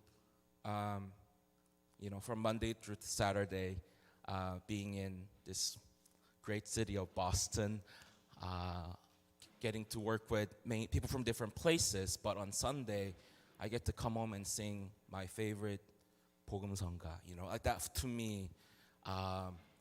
Here I don't have to watch my accent, you know, I don't have to think about how smart I am, or so yeah, I think that's been serving Korean churches. Obviously I don't do a lot, but for me to really maintain this connection and always think about why have God placed me here, in between academy and the church, especially immigrant churches. So yeah, wrestling with that always and not forgetting why I'm there and how I can serve. So I think that's been my own way of following Christ. Thank you, thank you, thank you. Yeah, for reminding us that faith is not like in or out, right? On and off, but it's a journey and a wrestling and a struggle. And thank you for being so honest and letting us know the journey that you're in right now. For the second question, I will, again, one more time, just go in the order of your seating right here. But as your colleague answers, please engage as they answer if you have more things to add or another perspective to add. And this question is, again, I am really amazed by how the symposium was organized. Whenever we tell a story, right, I think the question is, where do you begin the story? Where does it begin the story? That kind of gives you a sense of where we are now. And we could have started with what's the Korean American church? And in one sense, I think you will be engaging in that Korean American theology, right? But then I'm just imagining how the symposium mind worked, right? The committee, like, no, but I think the story begins before that, right? And this is what you see actually in the gospel writers, right? The Mark says, story of Jesus begins with baptism, and then Matthew and Luke goes, no, before that, birth, and then John goes, no, before that, like way before, like creation. And then so the story before that is gonna be the Korean American history, but then before that is the immigration, right? But the immigration is a story about American imperialism, right? And then before that, the partisan mission work in Korea. And then way before this, and this is also what really moved me, no, we have to also talk about the land grab that happened right here, the mission work that happened with the Native Americans, quote unquote mission work, right? And in one sense, in your teachings, in your lectures, you've already drawn it out, but if you could draw it out a little bit more explicitly, like what are some of these stories that you are sharing, and how do you see some of those stories still playing out right now that we need to just say, hey, this started way back? Does that make sense? Yeah? Okay, and again, we'll start with you, Ilona, and then you could engage with each other. Well, as I said, I think yesterday or maybe even the day before, my story is not missionaries going overseas or even the Mayflower. It's the Longhouse story. It's the story of people who were created here and who are very related to the land. And some of you may know of Vine Deloria, who has passed away, but he was a Dakota elder. Who we look at as a theologian, but he was not trained as a theologian, although his father was an Episcopal priest. He was an attorney. He did a lot around Native American policies and constitutional law. And one of the things he talked about was how people become almost envious of Native people because we absolutely do have an authentic relationship to this land, and how they want to come to our ceremonies and feel that same thing, and we know that there's all what we term as wannabe Indians, people who aren't Indian but wannabe Indian. And he said, one of the things I always point out is that those sacred sites where we have our ceremonies, we didn't create them. We didn't go over and say, this is a special site for us to do this. It was the earth telling us that something sacred had happened here. So I think in all the stories that we've shared today, there's a spirit telling us there's something special that happened here, and that it's not coincidence that we're meeting here in this symposium to share your background expertise, your interpretation of what's going on, and being able to reflect on things in the presence of an audience that's very diverse. So my sense is everything we do has some connection to someone else's life, but also, my being here and saying my people did survive, we did not vanish, is my way of saying that there's also something in the earth below us that's bigger and greater than we can imagine. And it wasn't aliens from outer space, because I'll just tell you, I saw something on the TV in the hotel the other night. That, you know, the pyramids that were created in Central and South America were so ingenious that, you know, it must have been aliens from outer space that did that. Well, no. But that people have been able to be creative and inventive, survive the Ice Age, and then pass that on to the next generation so that we can continue to share it. So the last thing I'll say about, you know, this reflection, one of the traditional values in Native culture is the sense of reciprocity, that you cannot focus on just receiving something for yourself. So even when you're given a gift, you need to give something back. So when someone hunts, they thank the deer, they usually put down tobacco. And for a young hunter, when he comes back from his first hunt, he will distribute that meat to the elders of the community, and he may actually give his rifle away.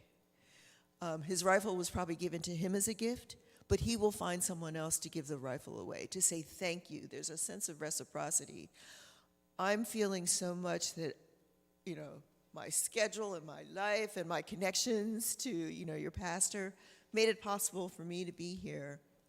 One of the gifts then that I owe you all to give back is to make sure I carry what I'm hearing today into the messages of every other place I travel in the church. So I thank you for that opportunity, and I hope I will bring honor to all these truths that we have heard today. Thank you. All right.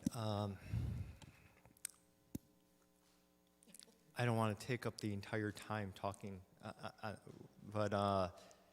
so I grew up in a Korean American church, and I want to talk about the very first article that I got published, right? And the origins of the article was actually going to Korea and going to a church in Korea. And every week on Sunday, the elder would come up and it's like, did you sign up for church membership? Right? And they're so obsessed with church membership. And it was my first time being confronted with this. And it got me thinking about like the Korean church and Korean American churches and what makes it so distinctive and my own experience growing up.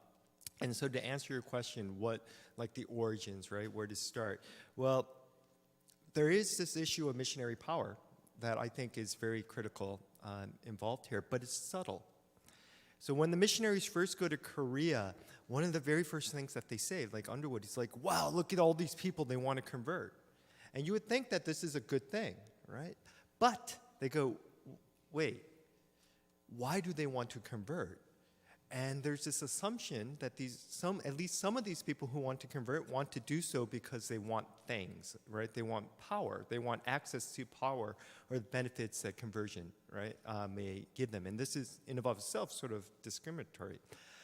So the missionaries are confronted with the conundrum of how do we make sure that the people who want to convert are really Christian, that they come with pure motive. But how do you, like, assess somebody's inner thoughts? You can't, right? You can only assess their outer activities. And so what they do is that is so-called Nevius method, right? And some of you may know this, but they create this system of church membership where your access to baptism, your access to church membership, and then your rising up in the church hierarchy is all dependent on you demonstrating your faith.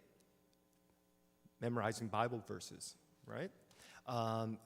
Knowing the scripture, knowing your 10 Commandments, not drinking, not smoking, not swearing, all of these things, the external actions demonstrating your faith. And this becomes embedded in the Presbyterian method of church membership, right?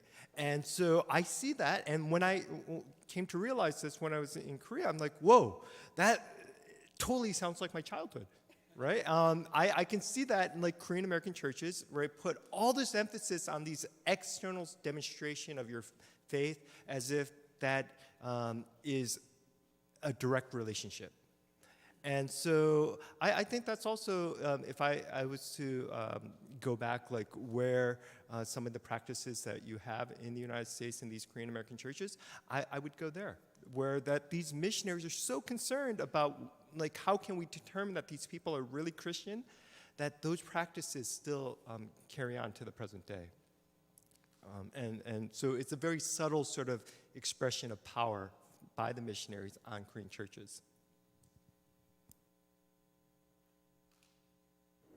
That's actually the perfect segue to my answer, because I was thinking about kind of this missionary history.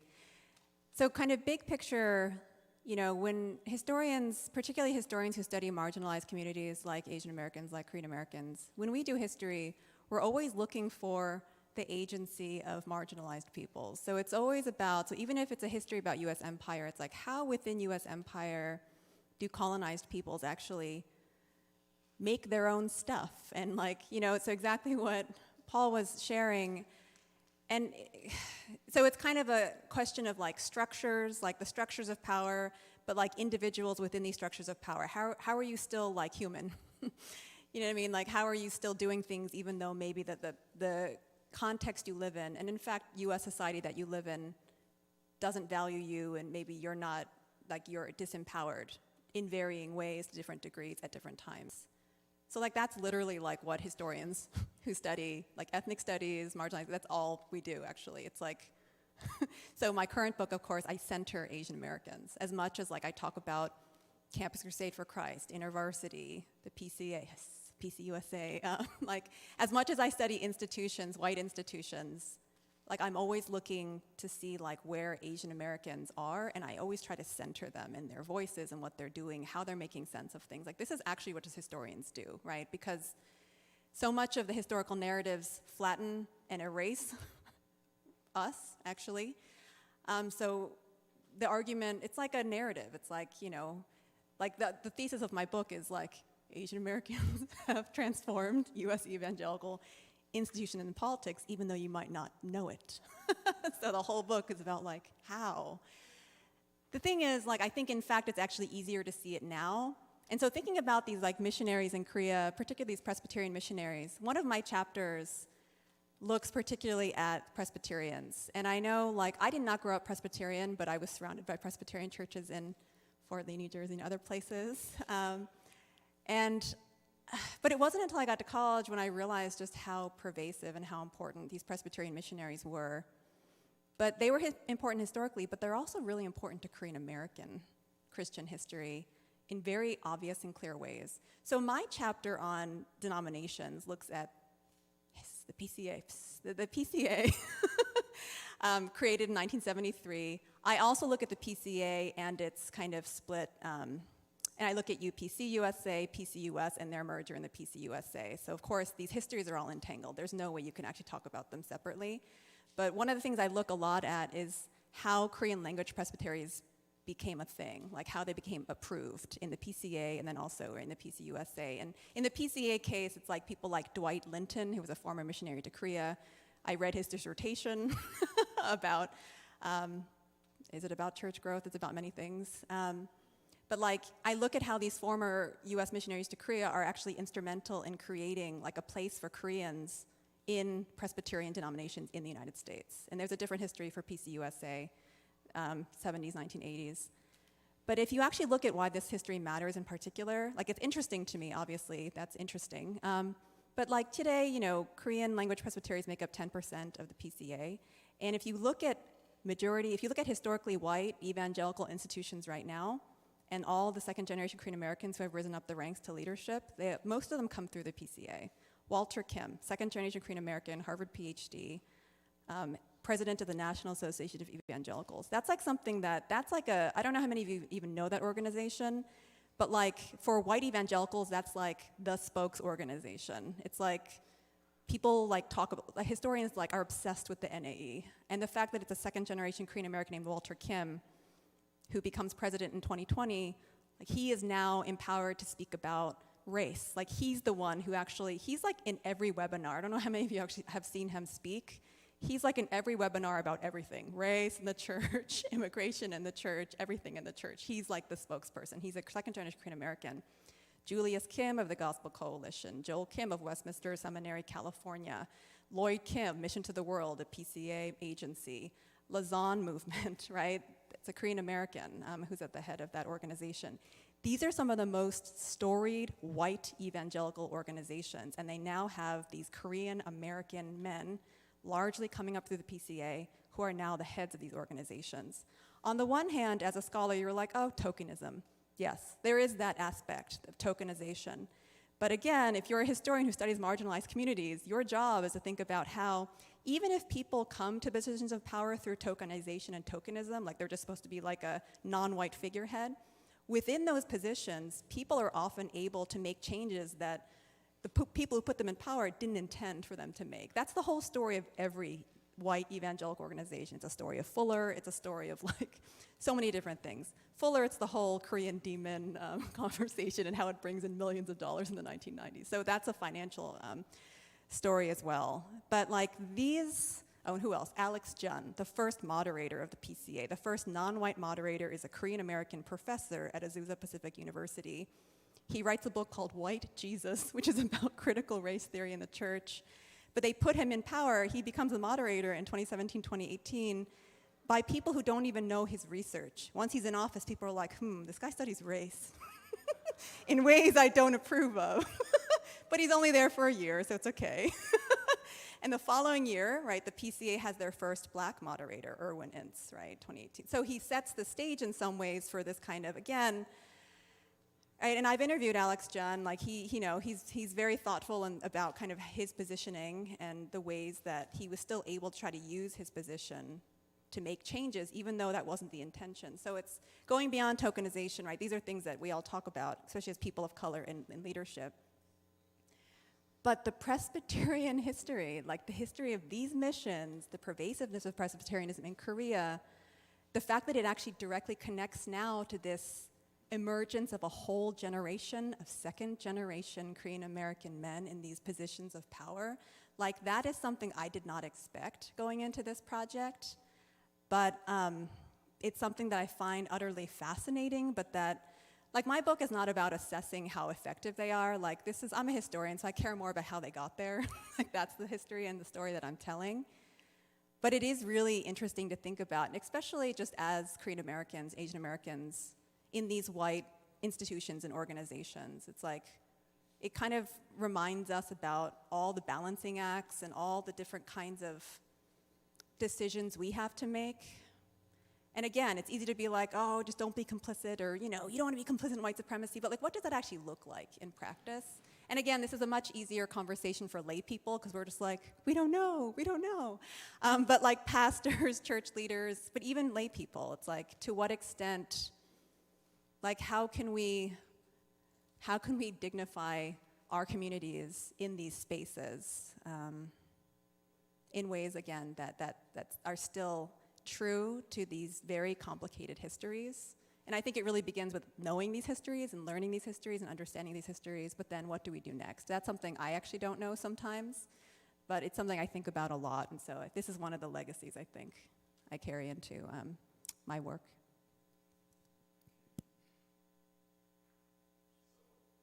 What do we do next, right? That question, I think it's something that a lot of theologians, ministers, practitioners who are in the field that we're called to. I believe we're invited and called to wrestle with, especially through the symposium, and that's a task that we are to do. And I think for me, so I think that academic training has given me learn how to engage text, stories, histories with critical lenses, right? And also taking power seriously in reading these texts, right? And that has, shaped a lot of us, how we engage scripture. How do we take power, racism, sexism seriously? Not only for the context where these sacred texts were written, and also how it's speaking to us today, right? So I think that learning how to be critical, not in a hostile way, but to raise questions and whose voice is missing, and also who wrote this story, and how did it, I have access to these stories and sources, but who doesn't have access to these stories? Who gets to read them? Maybe I get to read them because I'm in academia, right? I get to look at all these cool sources that people all this untold story of Underwood, right? But that's tough, right? Because Underwood, in a very casual term, Underwood is known as that figure, the beacon of hope, that who brought the Christian faith to Korea, right? But learning something about yesterday, all this backstory, that story that we didn't know about, and actually it's really challenging to engage history in a more truthful way. So I think for me, what I've been wrestling with, so how can we help people to do that? Kind of a softer landing. So how can we do critical work, not in a way you have to read texts like these, right? But why is it important that we engage stories and history in this way? So I think that's something that I've been wrestling with as a pastor when I talk to my youth members and young people. When I introduce a new concept or when I talk about CRT with my youth, like one, I have to clarify a lot of things, right? That's a lot of work. Like there are a lot of assumptions and what's with this fear? Why are people so afraid of engaging such discourses, right? So we have to name some of them, and then so that when people so I think helping them to be more prepared or be be more ready to face and learn about the untold stories that I didn't get to think about. So for me, I think that's something that I'm wrestling with a lot as a scholar, but also as a minister too. And I think one thing that's been important for me as someone who not study text but context, is that it's so easy for us to study marginalized communities of faith and all these different issues. And it's so easy for us to be, okay, that's wrong, that's tokenism, so we need to fix this, right? So that's really important work. But what I've been reminded of these days is, but in the midst of all those struggles and pain and loss, they've been so resilient, right? There's something about their faith that has carried them. Like, that's what I'm learning these days. Like, that, I would say, theological imagination, right? Like, what is God doing there? Like, what was God doing there? Even in the midst of the drama of these Chejungwan, right? Like, what was God doing there? And I think that kind of a theological imagination, like, what is God? I think that's the role of theologians and especially ministers, right? So we're facing this tough history, but go one more step and say, so what is God doing there? And what does this mean for me? And what does this mean for my church? And because we're learning this painful history today, but people have been there finding ways to hold on to God in the midst of it, right? So that's what Black scholars have been so helpful. Black theologians, they say, I do not believe in that white Christianity anymore, but I believe in that Christianity that my ancestor held on to. What about that faith? What about the Christian faith? Even in the midst of slavery, they held on to God. They held on to church, and they created Black church, right? Like, so Christianity is full of problems, right? But what about Christian faith? That people still saw hope there, and I think that's something that we're also called to think about and wrestle with. Thank you. Yes. Love the fact that we can maybe engage. So you were raising the issue around the proof text of demonstrating your Christianity in order to enter into the membership of the body. And that was done in a variety of ways. So 200 years before the mission then to Korea, let's get back to why we are right here. And with this title of our event, The Two Tales of a City Upon a Hill, it would probably be better if it was The Two Tales of a City Upon a Rock, called Plymouth Rock. So one of the things that the pilgrims did after they arrived, and it's touted by historians as being the first written constitution that's affecting what eventually became the United States, was the Mayflower Compact. And remember, not everybody on the ship was a pilgrim. Some were just explorers. So those that survived, and I think the numbers went down to like 53 people or something, they were expected to sign this compact, which talked about the kind of behavior that they would demonstrate and make a commitment, because remember, the Pilgrims were separatist. So it was the Exclusionary Act that they put into place in writing that authorized them to be able to exclude everybody else based on their demonstration of their Christian beliefs. That was 200 years. You know, that was in the early 1600s. We didn't even have a constitution for the United States, and there was no United States. There was no church in America then. So, you know, we weren't talking about national anything. But as people say, so then, you know, so where did all the pilgrims go? And, you know, you get all these Puritans then that arrive who weren't exactly separatist, and their sense of, you know, creating an empire through their colonies. It's like, so who signs off for authorization of who's going to be part of our community? Who's going to benefit from the protection of the militia? And who's going to benefit from any of the resources that we get by Indians bringing us beads and skins that we're now selling as raw products back to England? So one of the things they figured out was when they got to their second generation, or their 2.5 generation, the families that were having children here, remember there weren't that many women, so it wasn't a lot, but their children weren't demonstrating the same things as their forefathers were. And they weren't able to demonstrate that they were Christian the same way. So they created literally a half covenant, which meant that you could be part of the community, which then was also the church because they were so embedded, but you weren't required to demonstrate the same need for baptism. So they created a half covenant, which was one of those ways to be able to say, how do we adapt to the changing cultural changes? But that was an early expectation of the empire, to really focus on the exclusion of who doesn't belong here and who can. And then how do we work the laws around that to be able to still survive and sustain ourselves when we had already made this agreement about what we were requiring people to commit to, which was their Christianity. So this American history, it's not just complex, but there's almost I'll have to be honest as an Indian person, there's an illegitimacy around what we claim to be the proof text of why this nation was founded. Because people were always trying to find ways around the development of the empire here.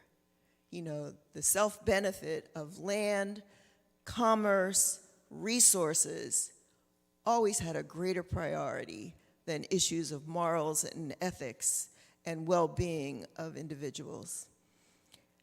And I haven't thought much more beyond that, so I can't say any more, but I just wanted to make sure we knew that even as you were talking about that experience in Korea, that had already been a written compact here with the Pilgrims.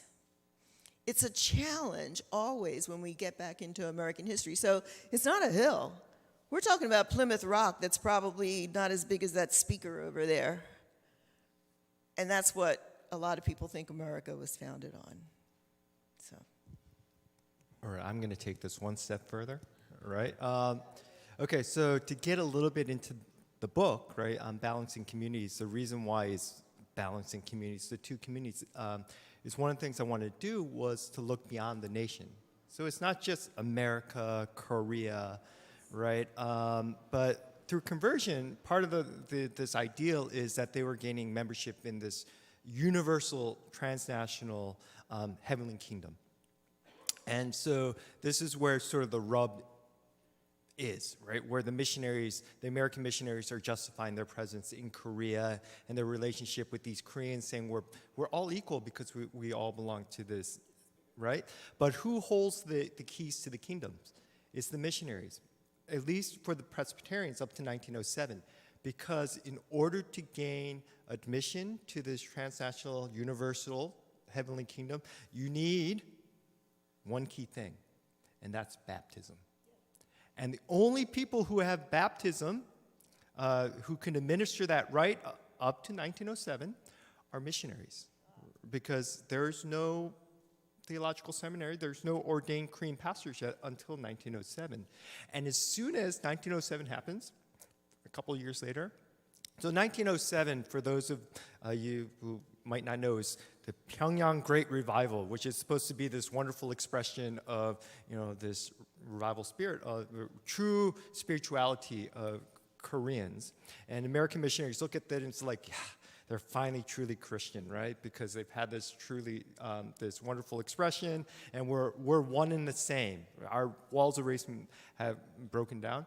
Well, that year in Pyongyang, there's a schism in the Methodist Church over race, that the missionaries are controlling power. And then same thing within the presbyteries. Within a couple of years, we had the first attempted schism by a Korean ordained pastor who is complaining about things like, you've made the bar to gain entry into the church too high in terms of abiding by all of these rules. So it's not just like American, it's not Korean, but there's also, you have to look at it, I would argue, that there's this other additional entry into a community that goes beyond the nation into this transnational heavenly kingdom. Okay, so this third question is for anyone, as this question stirs within you, right? And then, yes, as Ilona and Paul did, please engage amongst yourselves. And you were saying that we need to do some critical reflection. Actually, we're going to do that live right now. I'm going to try to ask a very specific question that brings, in some sense, you have already been saying it, but specifically to the Korean American church today, right? What are some of the stories that we're telling through our practices, through our liturgy, and through our theology that needs to be revisited, that needs to expand, and maybe that needs to actually change? Because the stories in the form of, again, practice, liturgy, and theology has basically been kind of justifying our ways of organizing power, right? How we keep power, how we perpetuate the societal power through the racialized system. So, yesterday, Ilona, you talked about how when they came, they saw, death everywhere, and they said, well, this is, we'll take it. But the way they told the story, I was, someone else said, is that they said that this was God's doing. Yes. See, but how dangerous that story is, right? Then it has justified theologically, of course, this is what God wants. And God has, and all subsequent death and destruction is still seen through the lens of God wanting them, right? There was also a study done about how white churches in one city of Atlanta, Georgia, when they started moving out because of the integration, the way they told that story was not the real story of they didn't want the integration in their congregation. Yes, but the way they told their story in the anniversaries when they go is they went because Jesus told them to go, right? So what are some of the stories? And I want to challenge our speakers to really hone in, what are some specific stories, again, we tell in the Korean American church that needs to be retold. And this is not, let's bring out all the negative, but I think this is about agency. I think we're saying we're owning up to some of the things that we've done. And if we tell the truth, then we can change, right? So for me, it's a question of agency. So for any of the panelists.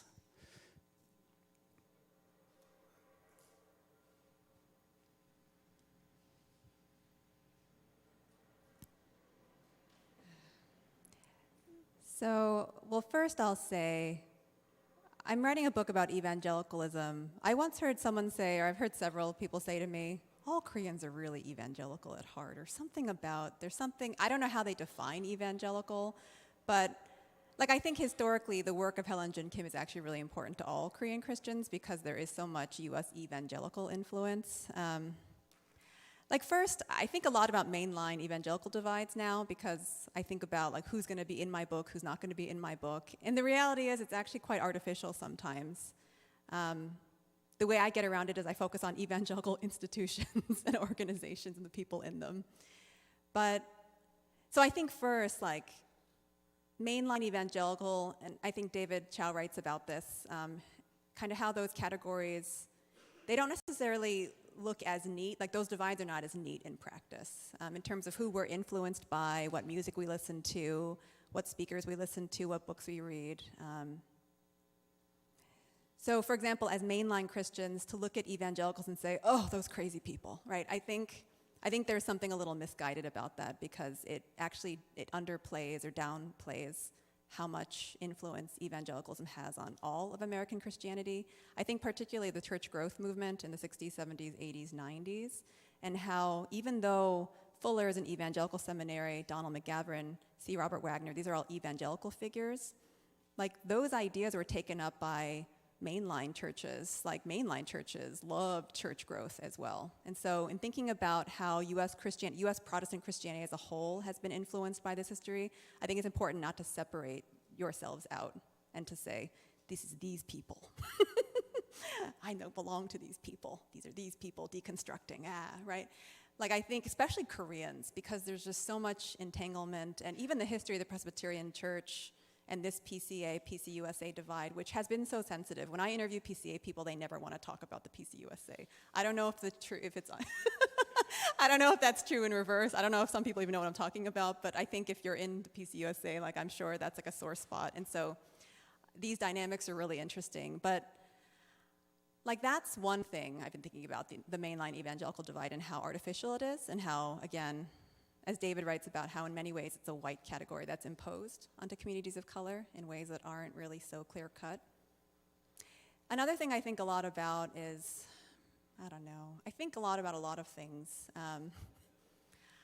Like I've been writing about the 1992 Los Angeles, so historians now call it the Los Angeles Uprising or Rebellion, because they're basically trying to downplay this idea that black and brown communities are just like being wild and responding to nothing, when in reality they're responding to police brutality, and they're responding to like a history of white flight, a history of disenfranchisement. But then as a Korean American, especially as a Korean American, my parents opened a store in Brooklyn Heights in 1979. The store is still there. My father passed away, but the store went to my uncles and my 할아버지, so they ran it, and it's still in my family today. Whenever I go to New Jersey, whenever I go home to visit, I always take my daughter to the store in Brooklyn, and we walk around, and we visit my uncles. New York City never had the same kind of LA, it never had 5 days of upheaval in the way that Los Angeles did. Historians and political scientists have talked about why. It's like governmental structures. Like there were boycotts in New York City. In 1990, the Big Apple boycott, kind of Afro-Caribbean migrants, Haitian immigrants in Brooklyn, they boycotted Korean businesses for a lot of the same reasons, actually, as there was unrest in Los Angeles, but it never took off in the same way. Living in Los Angeles now, and last year was the 30th anniversary of the LA, of Haigu, and I gave like 3 or 4 talks on it at different places, and it was actually the hardest talks I've ever given in my whole life, because I really had to grapple with what it meant as the daughter of Korean immigrants who opened a business in Brooklyn Heights in 1979. And I've learned more about the history of how my parents were able to do that. But my parents immigrated in 1975, and they were able to lease a business in 1979. And as much as, that's a horrible existence. My mom has told me stories about working 16-hour days. When my sister was born, my parents didn't have time to take care of her, so they had to send her to a relative in Queens to watch her, so they literally didn't see my sister for long periods. I think many folks who are connected to these histories can understand to a large extent how like difficult and like what a like 고생. It's such a difficult life for Korean immigrants, and so how do you balance that reality with the reality that my parents were able in 4 years to lease a store in Brooklyn Heights, whereas like Black and brown folks who've lived in that community for many years didn't have those same opportunities? Like, what about the racial structure that my parents immigrated into? They didn't create the structures, but they immigrated into them. And within these structures, they were able to do things that Black and brown folks from Brooklyn were not able to do. Like, how do you actually grapple with those realities? Like, that's what I'm talking about in terms of really kind of locate ourselves and being very honest about kind of where we sit in these histories. Because I totally, like, you know, when I think about, and I honestly think that most histories of 1992, they decenter Koreans. Like, Koreans are like the side story. It's like the Sun Ja-do who shoots Latasha Harlins, which is a terrible, like, that entire situation. I'm sure, do many of you know what I'm talking about, right? So as much as it's the police beating of Rodney King, a Black man, and their acquittal, that's what sets off Saigu in April 1992.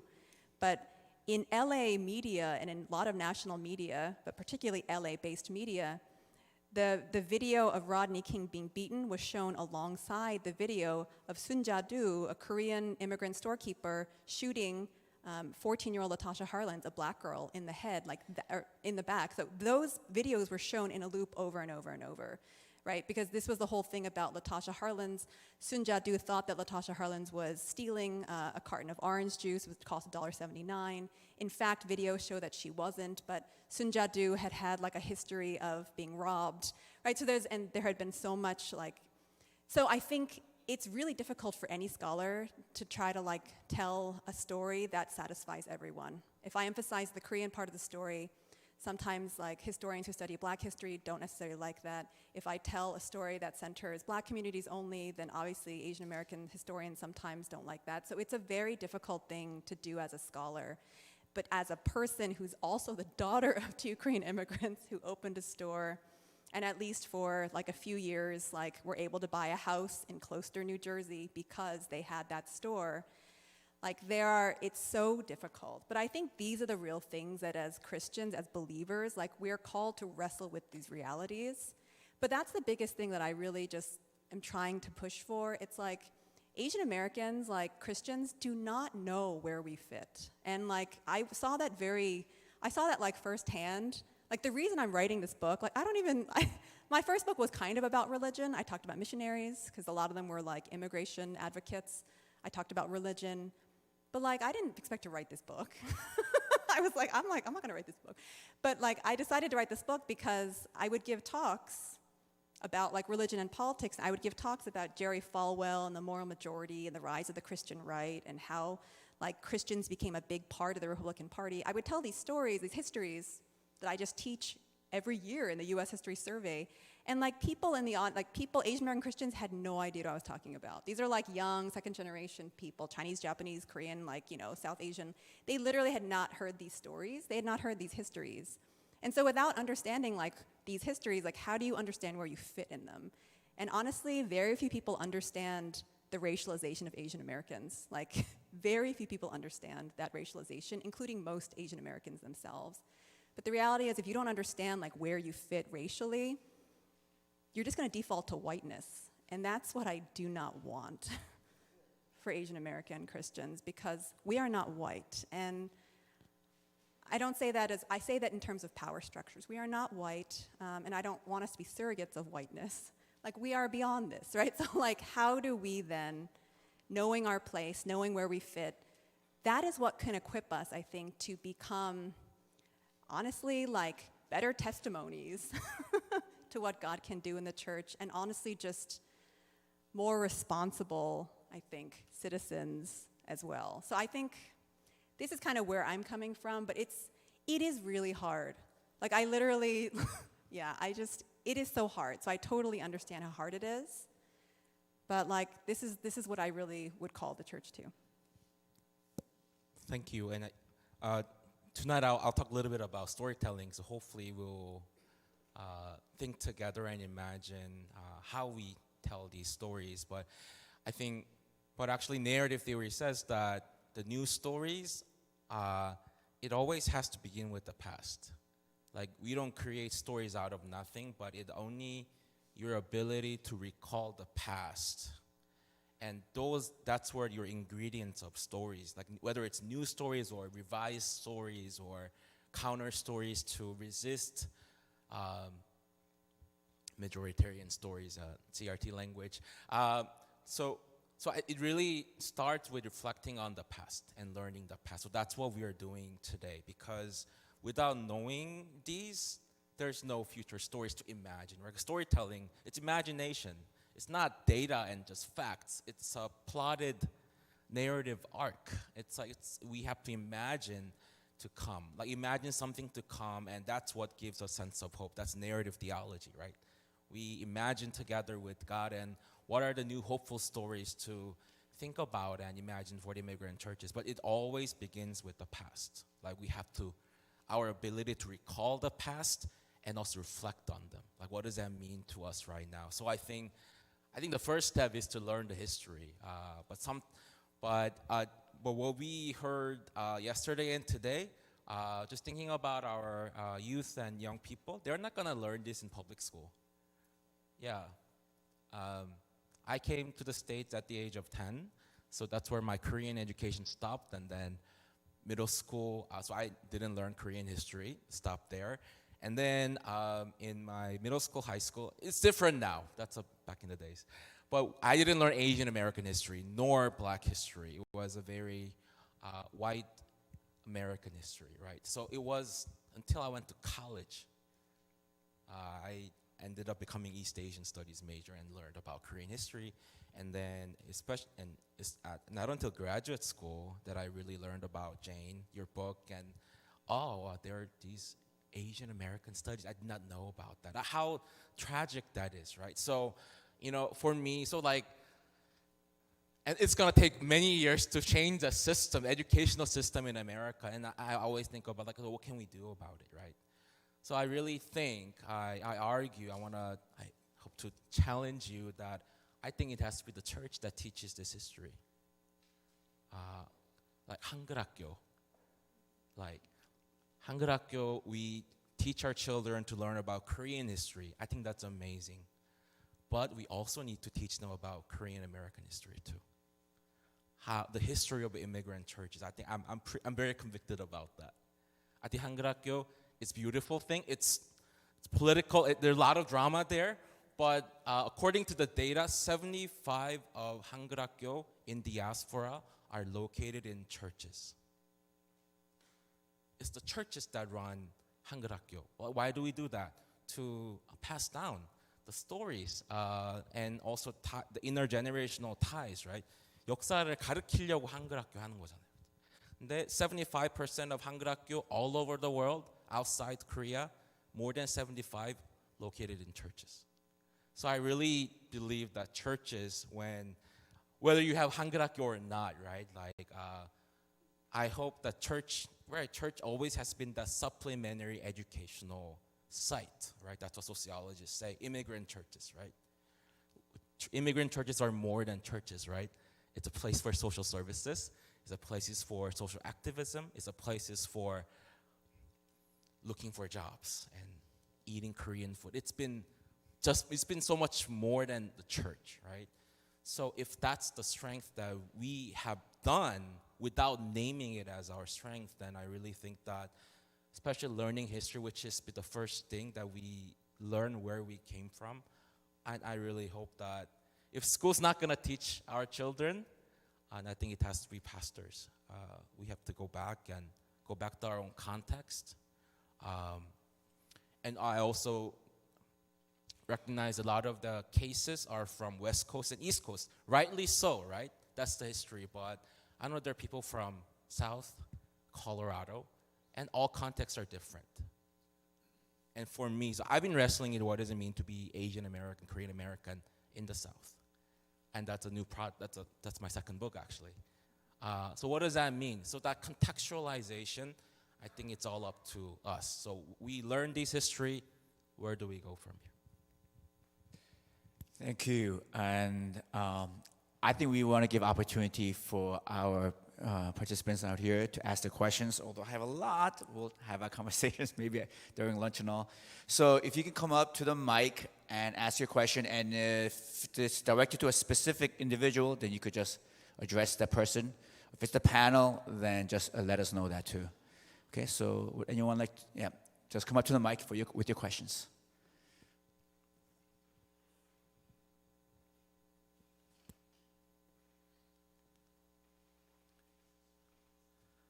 Hello, I am Do-Hoon Kim, the Reverend Do-Hoon Kim, the pastor of New Haven Korean Church.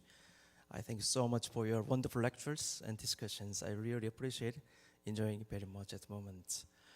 I would like to question to all of you the one question: what is American dream in your opinion? Do you believe there is American dream actually in US or not? The reason why I'm asking question is that the title of the symposium is Two Tales of a City Upon a Hill. I think a city upon a hill is related to American dream. You know, the city upon a hill, that plays from the sermon of John Winthrop, who was Puritan, who was the governor of Massachusetts, who was migrant to New England from England.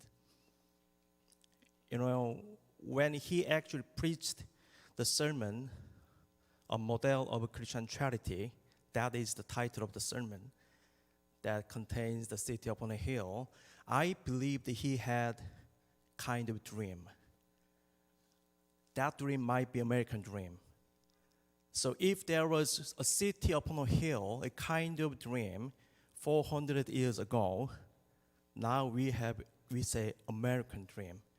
So city upon a hill is related to American dream. So how do you understand the American dream? I think all of you have different backgrounds, different perspective, different interest. I think that Alona, you might have a completely different understanding of American dream from others because you are not migrants. You are living here continually. I think also Dr. Cha, you also studied the American missionaries who brought American dream to Korea. You know, Korean people could learn America and even American dream from the missionaries. How, you know, the missionaries taught about America. Dr. Hong, you know, U.S. historian, you also different background, different understanding. Also, Dr. Cho, you also interested in Asian American Christianity. You might have different understanding. I want to hear from you about that understanding, American dream. And can you keep it short? So maybe we could have one more question at least. Why don't we start from you? We'll go out of order and just short. Yeah, is a key word here. Yeah. Before, I want to apologize. 한글학교, that's a Korean language school. I forgot to translate that. Korean language school on Saturday. 2 languages, yeah. So I think as someone who studies pastoral theology and spiritual care, that an American dream narrative, I think my colleagues here will do a better job making it more complex, but I think what we know that is a lot of our Asian American second and third gen young people have internalized this American dream narrative, right? So stories are not just there, but people internalize them and people use them as a way to think about their lives, right? So if my American dream doesn't turn out to be like this, then people find themselves in identity crisis, right? So I want to just say that that's the danger, risk of not questioning American dream narrative, because otherwise people are going to internalize them and uncritically accept them as part of their identity. I would agree with that. I think, you know, as a historian, I think about the American dream. I think it's inherently racialized. I think it's inherently entangled with capitalism and a US-style Christianity. Like, I think that those things are all entangled in this idea of exceptionalism, because that is what the American dream is about. It's about American exceptionalism. And I mean, obviously, I believe there's something distinct about the US. I study US history. My entire career is devoted to it. But like when we think about current conversations about like Christian nationalism, white Christian nationalism, Like, I think a lot of those same assumptions are actually entangled in these ideas about the American dream. So I think it's something that we should be critical of at the same time that, like, why can't people just kind of make up their own vision and dream for themselves? They don't have to call it American. Yeah, I'll stop there. Because I'm a bad panelist, I'm going to change the question from American dream to Christian dream, right? Especially in this context with the American missionaries when they went to Korea, they promised the Christian dream. Of course, the American dream is still embedded in that, where you can become Christian and then this will happen to you. And this goes back to what I was saying before, that a lot of these Korean pastors who are ordained, they came up against a glass ceiling because there was one thing that they could never be. They could never be a foreign missionary like an American, right? So they could never reach the final level of the hierarchy. And so they quickly realized that they could not achieve this Christian dream because they could never be on an equal playing field with these American missionaries. And this is where a lot of the conflicts then we'll see erupt in the 1910s, 20s, 30s, and then even in the post-1945 period. So I think that's also a critical way to think of this, not just the American dream, but the Christian dream that is being propagated by these American missionaries. Well, you're right. I'll look at it a different way. And mine isn't either an alternative or just a variation. I appreciate everything that has been said because they're all ingredients in, I think, what we perceive as the development of an American dream that's never been accomplished, by the way. But as an Indigenous person, I want to be honest about realizing that at the time, there was no concept of America. People arrived here thinking that they had come to a promised land and that they were the people who deserve acquiring that promised land. Well, that's not even recognizing an America. But there is a huge sense of capitalism embedded in what we perceive as the American dream. And so it's about getting as much stuff as I want because I can do that. And the unfortunate side of that is that you end up with a hierarchy of values of people who then benefit and those that don't, who belong and who don't, who have different stories from around the world. But a lot of people came here who weren't white, who were oppressed, who came here in maybe even a refugee status, and whiteness grew and was benefited by someone within their community, and then they became white. So all the discussions about labor with the Irish, they didn't come here as white. They were discriminated. Those signs said no Irish allowed in St. Paul, Minnesota. But then they became white, and then they still turn around and say still no blacks or Indians or dogs allowed. The other thing to share as an Indigenous person is that this is our home, and we don't particularly only recognize it as America or the United States of America. This is Turtle Island for us. And many, many, many of our wisdom keepers have said, all you have to do is scratch the soil. You go down a little bit, and that's the earth where our ancestors were born and where they died. Their bones are here as part of this soil. So this is still our homeland, and we don't have to justify whether we have an American dream or not, because this is the only place the Creator put us. We never lived any other place. And so this is our homeland, and we have a value of being not what you acquire, because we do giveaways. The more you have, the more you give away, which is very different than the American dream. It's to possess. And they outlawed that, by the way. They outlawed potlatches. They didn't want Indians to give their stuff away. But I think for us, there's always the great original story that we will be welcoming and respectful to those that come to our home, and this is our home. So to call this America and to be resilient and adapt and survive for the future, we will do that with whoever is here. We just want you to not forget that we haven't vanished and that we are still here, and that the original names of everything on this continent were Aboriginal names. So again, I can say there was no American dream because there was no America. But there are people here in a country called the United States of America. We are part of that because we were always here. Thank you so much. I mean, that just blew my worldview right now. And you know, as you're doing that, I realized that actually theology is probably the most critical discipline, actually, right? It's not history asks questions. Like, oh, are you really telling everything? But that's what theology should be doing, right? America, like what exactly is America that we give this absolute allegiance to?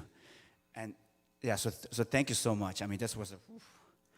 Okay, so we have a few minutes. One more question.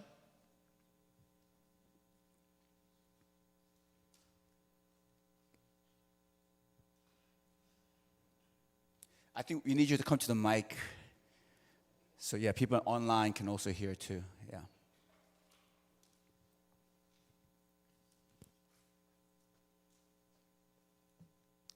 Thank you for the lectures and lots of insight. And I get the impression that we are challenged by the idea of imperialistic ideology when we do practice our missions for the people of the world. Jesus Christ told us to go to the end of the world, to make disciples in the name of the Holy Trinity. But when we get challenges from historical point of view, from the perspective of minorities, then maybe we are not supposed to send or go to other people to make disciples. But making disciples is not making slaves. Making disciples is becoming servants of the peoples of the world. But still, we are challenged by critics that we do missions in order to capture, enslave, and conquer. Divide, conquer, whatever conquer.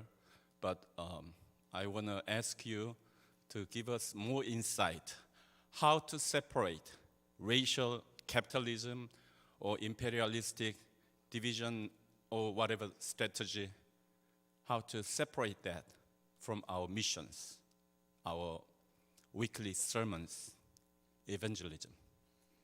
Thank you. That is a great question, and you have 3 minutes to answer that. And then, of course, the conversation during lunch and everything. Yeah, and I like the specificity, like on the Sunday sermon. Okay, so I do want to bring it down to the practice level. On the Sunday sermon, how do we separate the gospel from imperialism?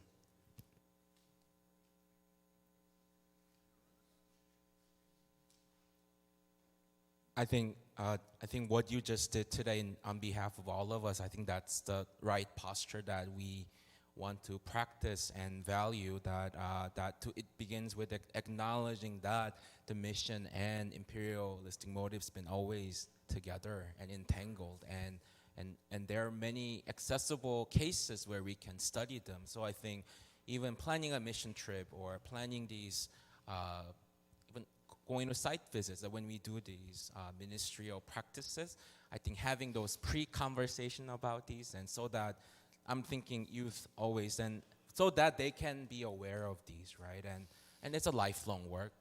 We're not going to change them with one session, but I think giving them awareness and also for us to embody them through our own modeling. And I think when we say something like that from the pulpit, I think that says a lot. That says a lot that my senior pastor or my EM pastor or my youth pastor say racism, right? These isms. So I think what you just show us today, I think that's the right way to begin. Very quickly too, I feel like anti-capitalist, like that's a really popular word nowadays, especially among young people. But I think it's just the idea of like resisting the drive to accumulation, the drive toward, and I say this as someone who likes money, right? So it's a hard thing to do. Within churches, one thing I've been really struck by is like in interviewing lots of different church leaders and pastors, like I remember there have been a number of Asian church pastors who will talk about like the really educated members of their church. They'll talk about how their church like had all kinds of doctors and professors and things. But like I think within church like settings, not even on missions, but just in your church settings, like valuing people who don't have PhDs and like valuing and serving people in your community regardless of like their pedigree, regardless of how much money they have, regardless of how much they tithe. To me, that's actually one very Christ-like way of modeling what it means to resist these like capitalistic kind of the way that people do church nowadays. So like for me, like that's something I've been thinking a lot about because, you know, it's real. And I feel like that's something that people can practice every day. The second is that there's a book called Asian Americans in the Spirit of Racial Capitalism by Jonathan Tran, who's a theology professor at Baylor. The second half of his book looks at a church in San Francisco called Redeemer that has really tried to like resist this kind of capitalistic accumulation in very practical ways in terms of how like they allocate their money, how they like, where they choose to place themselves. And not every church can model that exactly, but I feel like that is one kind of example of how people of faith are trying to live out this call. So I'd recommend that book, the second half in particular, if you're interested. Can I say something just really quickly? Yeah, I don't have a good answer to this question. I think it's very difficult, but I think one key is, to go back to the talk yesterday, people fight all the time, right? And in families, husband, wives, and I guess ideally with the husband, wife, or family, right? One of the things with family is you can't divorce your sister, I guess. Well, I guess legally you can, maybe, at this point. But there's something about being there for the long haul, and it's a conversation, right? It's not, you know, you can't direct. I definitely can't. My sister is a fireball. Like, tell them what to do, right? But it's a conversation, and it's a building of a relationship, and it's not a top-down sort of relationship. And I think that's like really key when even the concept of the missionary, it's really building a relationship with this community, learning the language, learning the local culture, having this interaction. I think, people will make mistakes, and people will fight, and there will be disagreements. But as you build a relationship over time, I think that's sort of key. The perspective, the starting perspective, and the departure point, I think, is very critical to be sensitive to potential power dynamics. And, you know, mistakes will be made, but to overcome those mistakes. And it's a learning process. I think it's everything that you have said. I'd add a couple. The first would be ask people what they want. What do they need? And how do they organize themselves in ways to provide solutions? And that's where you would show your support for them. Don't tell them what to do. Or take their idea and then process it in the same way you've always processed things. So that's the first. The second would be, do not preach a white Jesus. You know, Vine Deloria wrote a phenomenal book called God is Red. And to show that there's more about Jesus as an indigenous man than anybody imagines. But we have to stop preaching a white Jesus. Jesus wasn't white, never would be white, didn't want to be white. There wasn't even a whiteness then, so that's the second. And then the third thing is, if any of you have read the book Braiding Sweetgrass by Kilmer, she's a native botanist, but has all these stories about being with the earth and plants and how they teach her. We also need to be doing that. We need to be braiding sweetgrass in our life, realizing that wisdom doesn't just come from the cerebral activity of humans, that there is wisdom in the earth all around us.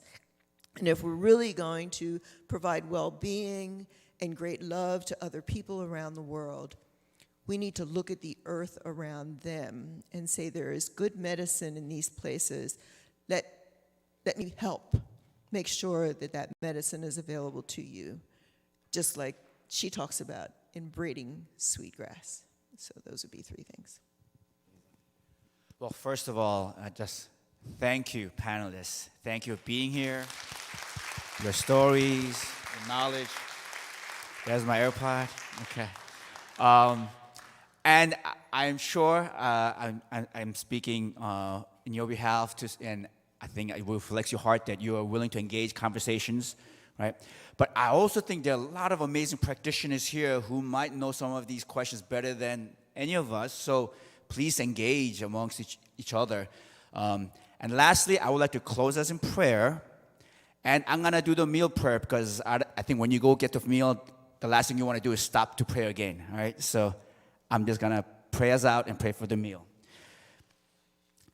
God, we are grateful that you have gathered your people on this earth, this land, this turtle island.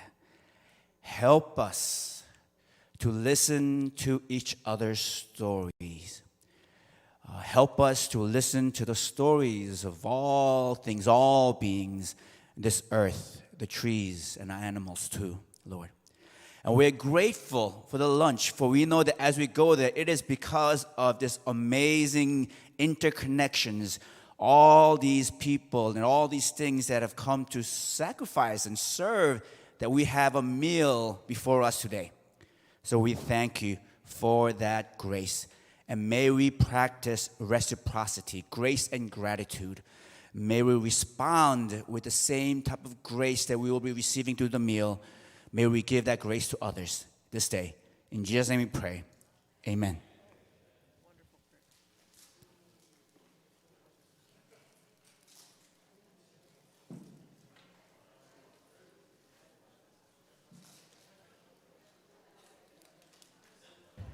So thank you so much. The lunch is ready in the fellowship hall that you ate last night. So enjoy.